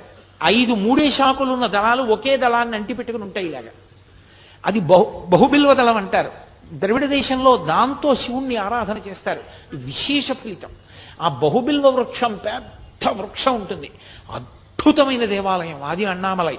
అక్కడ కూర్చుంటేనే భగవాన్ రమణులకు కువలయ యోగి అని ఒక యోగి, ఆ యోగికి ఆ అరుణాచలంలోంచి బ్రహ్మాండమైనటువంటి ఓంకారనాదాలు వినపడేవి. ఆ ఆది అన్నామలై దగ్గర నుంచి మళ్ళీ దాటి ముందుకు వెళ్ళిపోతుంటే భగవాన్ బ్రిడ్జ్ అని ఉంటుంది. భగవాన్ బ్రిడ్జ్ అంటే రమణ మహర్షి ప్రదక్షిణం చేసేటప్పుడు తన అంత్యవాసులందరితో కలిపి ఆ బ్రిడ్జ్ మీద కూర్చుని మళ్ళీ అరుణాచల వైభవం గురించి అవి కొన్ని మాటలు చెప్తూ ఉండేవారు. అందుకని దానికి భగవాన్స్ బ్రిడ్జ్ అని పేరు.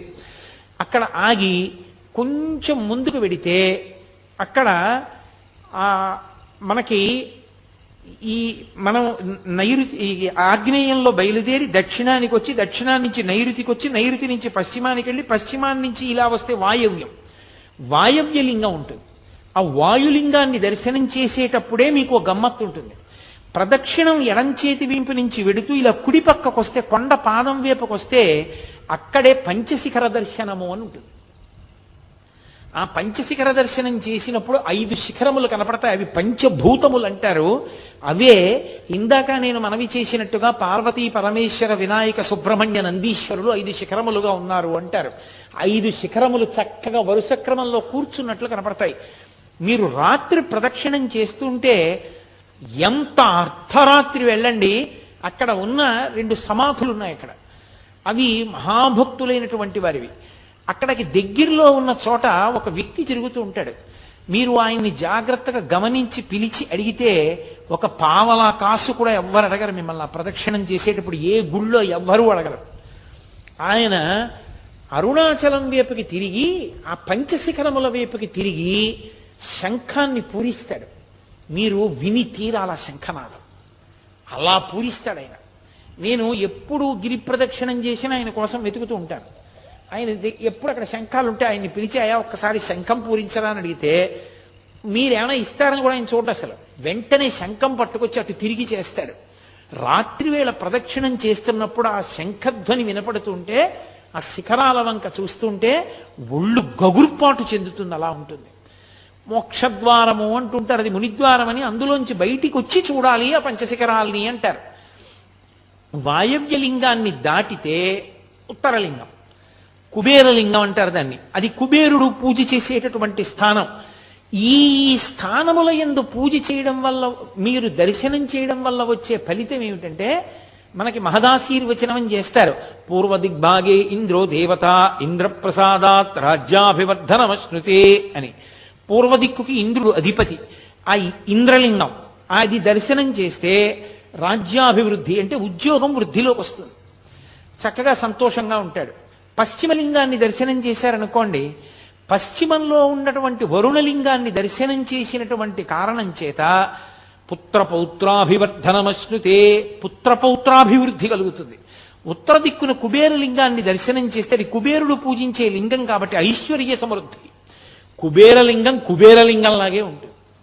అది రోడ్డు మించి లోపలకు కనపడుతూ ఉంటుంది. లోపలికి వెళ్ళి చూస్తే అబ్బో ఎంత దీదీప్యమానంగా ఉంటుందో అసలు ఆ శివలింగం. ప్రదక్షిణం చేసి కొంతసేపు చక్క అక్కడ అరుగుల్లో ఉంటాయి, బాగా పెద్ద అరుగులు, వాటన్నిటి మీద కూర్చుని కాసేపు భజన చేసుకోవచ్చు. ఆ ఉత్తరలింగాన్ని దాటి కుబేరలింగాన్ని దాటి కొంచెం ముందుకు వచ్చేస్తే అక్కడ మళ్ళీ రోడ్డు 2 కింద విడిపోతుంది. అక్కడి నుంచి మళ్ళీ జాగ్రత్తగా కొంచెం ముందుకి నడిచి వెడితే ఈశాన్యలింగం కనపడుతుంది. అసలు నిజంగా ఈశాన్యలింగం ఈశాన్యలింగమే.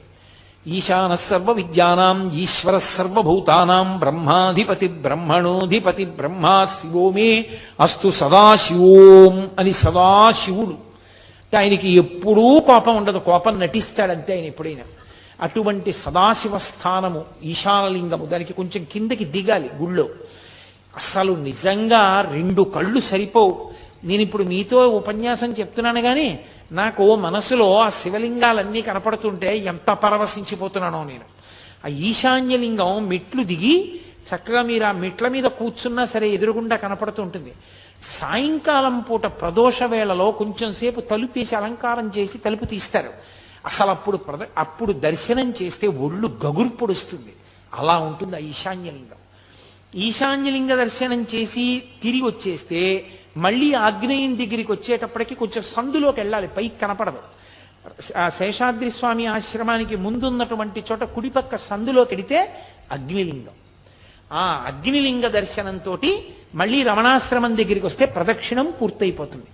ఈ ప్రదక్షిణ మార్గంలోనే వాయవ్యలింగం దాటుతున్నప్పుడు మనకి మాణిక్యవాచకర్ల మఠం కనపడుతుంది. ఆది అన్నామలై దేవాలయంలో ఇప్పటికీ శైవంలో నాయనార్లలో ప్రముఖ స్థానం వహించినటువంటి మహాపురుషులు అప్పర్, మాణిక్యవాచకర్, జ్ఞాన సంబంధర్ ముగ్గురి యొక్క మూర్తులు మీకు ఆ దేవాలయంలో కనపడతాయి. మాణిక్యవాచకర్ల మఠము అని ఒక మఠం. ఆ మఠంలోకి ఓసారి వర్షం వస్తుంటే సూరి నాగమ్మ గారు వెళ్ళారు. వెళ్ళి మరునాడు రమణులను అడిగారు, అయ్యా మాణిక్యవాచకర్ల మఠం ఎందుకు వచ్చింది అని. అప్పుడు చెప్పారు భగవాన్ రమణులు. సూరి నాగమ్మ గారి లేఖల్లో రాశారు మహాతల్లి. అది మాణిక్యవాచకర్లు మహానుభావుడు. ఆయన పుట్టుకతోటే గొప్ప శివభక్తి తత్పరుడు. ఆయన యొక్క నిజాయితీని, మంచితనాన్ని, శివభక్తిని చూసి పాండ్యరాజు ఆయన్ని తన యొక్క ఆస్థానంలో ప్రధానమంత్రిగా నియమించాడు. పైకి రాజ్యంలో కొలువు చేస్తున్నారు కానీ ఆయన మనసంతా పరమశివ భక్తితో నిండిపోయి ఉండేది. అలా నిండిపోయి ఉన్న కారణం చేత ఒకానొకప్పుడు మహారాజు పిలిచి గుర్రాలు కొని తీసుకురండి అని కొంత పైకం ఇచ్చి గుర్రాలు ఉన్న చోటు ఎక్కడుందో చూసి మంచి గుర్రాలు పట్టండి అన్నాడు. గుర్రాల కోసం వెళ్ళినట్టు ఉంటుంది, శివదర్శనం చేసినట్టు ఉంటుంది, యాత్ర చేసి సద్గురువు పాదాలు పట్టుకోవచ్చు, ఎక్కడో దొరుకుతారు గురువు గారని ఆయన బయలుదేరారు. అలా వెళ్ళి వెళ్ళి వెళ్ళి వెళ్ళి ఆయన ఒక క్షేత్రాన్ని చేరుకున్నారు. చేరుకుని ఆ శివాలయంలోకి వెడుతున్నారు. అక్కడ ఒక విచిత్రమైన విషయం జరిగింది. ఆ ఊళ్ళో ఉన్నటువంటి పిల్లలందరూ అన్నారు, ఇక్కడ మాకు అకస్మాత్తుగా ఎక్కడి నుంచో ఒక పెద్ద ఆయన వచ్చాడు, ఆయన మాకు రోజు పాఠాలు చెప్తూ ఉంటాడు, ఆయన ఏం కోరుకోడు, ఆ చిర్రాకు గల్జేరు రెండు గిల్లి వండి అన్నంలో కలిపి పెడితే తింటాడంతే, ఆయనకి ఇంకేం అక్కర్లేదు. చిర్రాకు గల్జేరు కాలవల పక్కన కూడా మొలుస్తాయి, దానికి పెద్ద ప్రయత్నం ఏం అక్కర్లేదు, అత్యంత తక్కువ స్థాయి ఆకుకూరది, అది తింటూ ఉంటాడు. అంటే ఆయన వెతుక్కుంటూ ఆ గుడికి ప్రదక్షిణం చేస్తూ వెళ్ళేటప్పటికీ కృంద వృక్షం కింద దక్షిణామూర్తి కూర్చున్నట్టుగా కూర్చుని ఉన్నాడు ఒక ఆయన. ఆయన్ని చూడగానే మాణిక్యవాచకర్లకు అర్థమైంది, ఈయన పరమశివుడు నా కోసమే వచ్చి కూర్చున్నారు ముందేనని. వెంటనే బట్టలు విప్పేసి గోచి పెట్టుకుని ఆయన ముందు సాష్టాంగం చేసి స్తోత్రం చేశారు. వెంటనే ఆ మహానుభావుడు అన్నాడు, నీకోసమే నేను ముందుగా వచ్చి ఇక్కడ కూర్చున్నానయా, పిల్లలకి పాఠం చెప్పాలన్న మిషతోటి. నీవు ఇక నుంచి నీవు గుర్రాలు కొనడానికి తెచ్చినటువంటి డబ్బుతో ఈ క్షేత్రానికి సేవ చేస్తూ ఈ ఆలయాన్ని వృద్ధిలోకి తీసుకొస్తూ ఇక్కడ ఉండిపో అన్నాడు. మాణిక్యవాచకర్లు అక్కడ ఉండిపోయారు. డబ్బంతా అయిపోయింది, గుర్రాలు లేవు, వెనక్కి వెళ్ళలేదు. ఈలోగా మహారాజు గారు కబురు చేశారు, గుర్రాలు లేవు, నువ్వు రాలేదు, ఏమిటి కథ అని. ఆయన భయపడి రాత్రి పడుకుని పరమశివుడిని ప్రార్థన చేశాడు. కల్లో పరమశివుడు కనపడి, వెలలేని మాణిక్యం ఒకటి ఇచ్చి నీ పట్టుకెళ్ళి రాజుకి శ్రావణ మాసంలో మూలా నక్షత్రం నాడు గుర్రాలు వస్తున్నాయని చెప్పు అన్నారు. తీరా నిద్ర లేచి చూస్తే చేతిలో మాణిక్యం ఉంది, పరమశివుడు ఇచ్చిందేనని మాణిక్యం పట్టుకుని పాండ్యరాజు దగ్గరికి వెళ్ళి ఆ మాణిక్యాన్ని ఇచ్చి శ్రావణ మాసంలో మూలా నక్షత్రం నాడు గుర్రాలు వస్తున్నాయన్నారు. మహారాజు నమ్మాడు, సంతోషించాడు.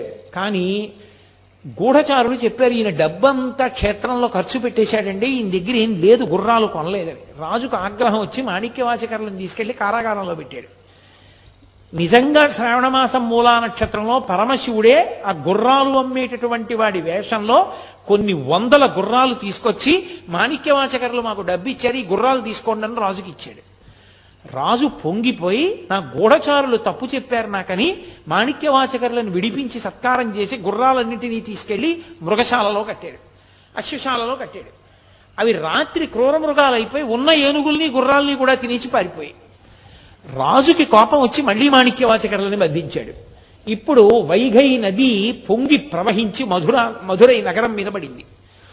రాజు ఈ ప్రవాహాన్ని ఎలా ఆపాలి అర్థం కాక ఇంటి ఇంటికి ఒక మనిషి వంతున బయలుదేరి ప్రతి ఇంటి నుంచి ఒక మగవాడు వెళ్ళి నదికి ఇదిగో ఇక్కడి నుంచి ఇక్కడ వరకు, ఇక్కడి నుంచి ఇక్కడ వరకు కట్టబొయ్యాలని శాసనం చేశాడు. అందరి ఇళ్ల నుంచి ఒక్కొక్క మగవాడు వెళ్ళి కట్టబోస్తున్నాడు.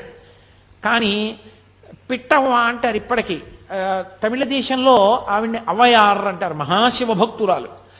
ఆవిడ పాపం కుడుములు వండి వచ్చినటువంటి వాళ్ళకి పెడుతూ ఉండేది, పిట్టువాణి అని పిలుస్తారు ఆవిడ్ని. ఆవిడికి కొడుకులు లేరు, ఎవరు లేరు, ఎవరు పెడతారు కట్టబోయడానికి? ఆవిడ తరపున వెళ్లే వాళ్ళు ఎవరు? కూలి పెట్టుకోవాలి, అంత డబ్బు లేదు. పరమశివుడే ఓ గుణపం పారా పట్టుకుని ఆవిడ ఇంటికి వచ్చి, పిట్టవ్వా నాకు కొంచెం తుంపులు ఎడతావా అని అడిగాడు. తుంపులంటే మీకు గుర్తుందో లేదో మరి, మా చిన్నతనంలో మేము తుంపులు చాలా ఇష్టంగా తినేవాళ్ళం. తుంపులంటే అమ్మ చిన్నతనంలో బజ్జీలు అవి వేస్తుంది కదా, వేసినప్పుడు ఇంతంత శనగపిండి ముద్దలు ఉండిపోయి నూనె అడుక్కెళ్ళిపోతాయి.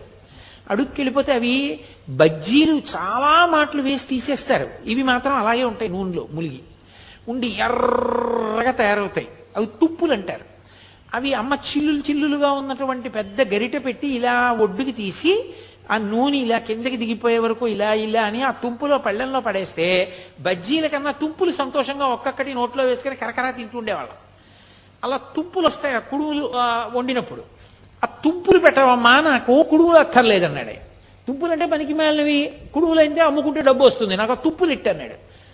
ఇంత రాత్రివేళ తుంపులు ఎక్కడ ఉంటాయిరా నాయన, కుడుములే పెడతాను లేని ఆవిడ కుడుములు వేసింది.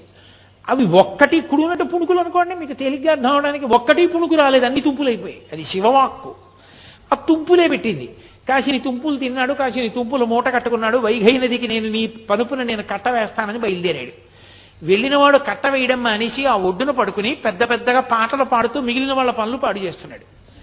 మహారాజు గుర్రం ఎక్కి అందరూ కట్ట వేస్తున్నారో లేదో చూడ్డానికి వచ్చాడు. ఈయనొక్కడే పని చేయట్లేదు. ఇతను పని ఎందుకు చేయట్లేదు, నన్ను చూసి కూడా లేవలేదు, పడుకుని పాటలు పాడుతున్నాడు ఏమిటని అడిగారు. ఏమో మహాప్రభో, పిట్టవాణ్ణి పంపించింది ఈయన పని చేయట్లేదు సరికదా, పని చేసేవాళ్ళని పాడు చేస్తున్నాడు, వచ్చి ఇలాగే పడుకుని పాటలు పాడుతున్నాడు అన్నారు. పాటలు పాడుకుంటూ పడుకోవడానికి నది వరదొస్తుంటేనని చెప్పి రాజు కొరడా తెప్పించి ఆయన వీపు మీద దెబ్బలు కొట్టాడు. ఆయన వీపు మీద కొరడాతో కొట్టగానే రాజు వీపు మీద రాజ్యంలో ఉన్నటువంటి జంతువులు, పక్షులు, బల్లులు, కుక్కలు, పిల్లులన్నిటి వీపుల మీద వాత పడింది. అమ్మబాబో, ఇదేదో ఆశ్చర్యంగా ఉంది, ఈయన్ని కొడితే నా వీపు మీద వాతపడి మండుతోందని రాజుగారు ఆశ్చర్యపైన కాళ్ళ మీద పడ్డాడు. అప్పుడు పరమశివుడు, నేను ఈశ్వరుణ్ణి, నాకు పరమభక్తుడైన మాణిక్యవాచకర్ని ఇబ్బంది పెట్టావు, అందుకని నీకు బుద్ధి రావడానికి ఇంత కథ నడిపించవలసి వచ్చింది, వెళ్ళి మాణిక్యవాచకర్ కాళ్ళ మీద పడి ఆయన్ని విడిపించన్నాడు. మరి మీరు పిట్టువాణి పనుపుని ఎందుకు వచ్చారని అడిగారు. ఆమె మహాభక్తురాలు, ఆమెకి కొడుకు లేడు కాబట్టి ఆమె పనుపున కూలి చేయడానికి నేను వచ్చానన్నాడు. ఏమి శివ అనుగ్రహం, ముందు పిట్టువాణిని చూడాలని పరమేశ్వరుడు గబగబా గుర్రం మీద పరిగెత్తాడు. ఆ రాజు ఆ పిట్టువాణి ఇంటికి పరిగెత్తాడు, పరమేశ్వరుడు అంతర్ధానం అయిపోయాడు. తీరా ఈయన పిట్టువాణి ఇంటికి వెళ్ళేటప్పటికీ ఆవిడ కైలాసానికి వెళ్ళిపోతుంది బొద్దితో. చూసి ఆశ్చర్యపోయి అంతఃపురానికి వెళ్ళి మాణిక్యవాచకర్ని విడిపించి ఆయనకి సత్కారం చేసి ఆయనని మళ్ళీ యథోచిత స్థానంలో ఉంచాడు. మహారాజా, రాజ్యం నువ్వేలుకో, నాకెందుకు వచ్చిన ప్రధానమంత్రి పదవి, నేను పరమేశ్వరుణ్ణి స్తోత్రం చేస్తూ ఊరూరా తిరుగుతానని ఆయన ఇందాక నేను చెప్పినటువంటి పంచశిఖరముల దగ్గర నిలబడే అరుణాచల పర్వతం వంక చూసి తిరువెంబావై పాడాడు. తిరుప్పావై అని ధనుర్మాసంలో వైష్ణవులు ఎలా పాడతారో తిరువెంబావై శివాలయాలన్నిటిలో పాడతారు ధనుర్మాసంలో. మీరు ఇప్పటికీ తమిళ దేశం వెడితే శివాలయాలన్నిటిలో తిరువెంబావై వినపడుతుంటుంది. ఆ తిరువెంబావై మాణిక్యవాచకర్లు పాడారు. ఆయన ఆఖరికి చిదంబరం చేరుకుని బాగా వృద్ధులైపోయారు, మఠంలో ఉండేవారు. ఈయన మాటలు లోకానికి అందాలని పరమశివుడు ఒక వృద్ధ బ్రాహ్మణ వేషాన్ని వేసుకుని వారి ఇంటికి, ఆ మఠానికి వెళ్ళి బాగా చీకటి పడిపోయిన తర్వాత, అయా పరమశివుడి మీద మీరు ఇన్ని పాటలు పాడారు కదా, మళ్ళీ ఒక్కసారి పాడండి వింటానన్నాడు. మాణిక్యవాచకర్లు అన్నారు, ఎన్నో పాటలు పాడాను, వృద్ధుణ్ణి అయిపోయాను, జ్ఞాపకం ఉంటాయా, నాకు జ్ఞాపకం లేవన్నారు. పర్వాలేదు, ఇన్ని జ్ఞాపకం ఉంటే అన్నే పాడండి అన్నారు. అంటే మహానుభావుడు అప్పుడు పాడాడు. రాత్రి కాలం కూడా తెలియకుండా పాడాడు, తెల్లవారుజాము వరకు. దాన్ని తిరువాచికం అంటారు. మీరు ఎప్పుడైనా చదివారో లేదో ఆ పుస్తకం, చాలా అద్భుతంగా ఉంటుంది, మాణిక్యవాచకర్ల తిరువాచకం. ఆ తిరువాచకం పరమేశ్వరుడే కూర్చొని బ్రాహ్మణ రూపంలో రాశాడు. తెల్లవారుజామున నీరసపడి పడుకున్నాడు మాణిక్యవాచకర్. పరమేశ్వరుడు ఆ రాసిన తాళపత్ర గ్రంథం మీద ఇంకొక తాళపత్రం చేర్చి, ఆయన మాటలు మాణిక్యములు, అవి గాలిలో కలిసిపోతే మళ్ళీ భవిష్యత్ తరాలకు అందవని చిదంబరంలో నటరాజునైన నేనే ఆయన మఠానికి వెళ్ళి ఆయన దగ్గర కూర్చుని ఆయన పాడుతుంటే ఇవి వ్రాశాను. ఇవి ఇంత మాణిక్యముల వంటి మాటలు పలికినవాడు కాబట్టి ఆయనకి మాణిక్యవాచకర్రని పేరు పెడుతున్నాను అని చెప్పి నటరాజస్వామి ముద్ర వేసి తాడు కట్టి నటరాజస్వామి పాదాల దగ్గర పెట్టాడు. పెట్టి నటరాజులోకే లీనమయ్యాడు. తెల్లవారుజామున అర్చకులు లేచి తాళపత్ర గ్రంథం చూశారు. తెల్లబోయారు, దాని మీద నటరాజస్వామి వారి ముద్ర ఉంది. గబగబా పరిగెత్తి మాణిక్యవాచకర్లకి చెప్పారు, ఏమిటి దీని అర్థం, ఇలా ఎందుకు జరిగిందని.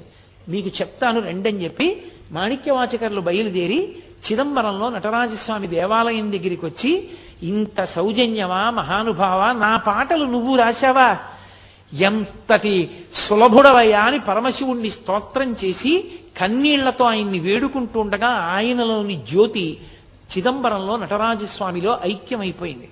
అంతటి మహానుభావుడు మాణిక్యవాచకర్. ఆయన అరుణాచలంలోనే తిరువెంబావై పాడారు. ఆయన మఠం గిరి ప్రదక్షిణంలో కనపడుతుంది. ఆ గిరి ప్రదక్షిణం అంత గొప్ప స్థితిని పొందినటువంటి గిరి ప్రదక్షిణం. నేను ఇవాళ మీతో గిరి ప్రదక్షిణం, దీపవైభవం రెండూ మాట్లాడాలనుకున్నాను, కానీ ఒకటే సమయాన్ని అంతటినీ తీసుకుంది. ఇప్పుడు దీపవైభవం మొదలు పెడితే అయ్యేది కాదు. కాబట్టి మళ్ళీ రేపు సాయంకాలం మనం 6:30కి కలుసుకున్నప్పుడు దీపవైభవం గురించి మాట్లాడతాను. కాబట్టి మీ అందరూ కూడా అరుణాచలం వెళ్ళని వాళ్ళు ఇందులో ఉన్నారని నేను అనుకోవట్లేదు. ఒకవేళ వెళ్ళని వాళ్ళు ఎవరైనా ఉంటే తప్పకుండా అరుణాచల క్షేత్ర దర్శనం చెయ్యండి, గిరి ప్రదక్షిణం చెయ్యండి తప్పకుండా. దానివల్ల ఈశ్వరుని యొక్క పరిపూర్ణమైనటువంటి అనుగ్రహాన్ని పొందుతారు. అరుణాచల క్షేత్రంలో గిరి ప్రదక్షిణం ఎంత ప్రధానమో దీపవైభవము కూడా అంత ప్రధానం. అక్కడ కృత్తికా దీపము, భరణీ దీపము అని 2 దీపాలు. ఆ దీపాల వైభవం ఏమిటో, ఆ దీపాలు ఎందుకు ఉంచుతారో ఆ విశేషమేమో రేపటి రోజు సాయంకాలం 6:30 మనం కలుసుకున్నప్పుడు మళ్ళీ పరమేశ్వరుడు పలికించినంత మేర రేపు పలుకుతారు.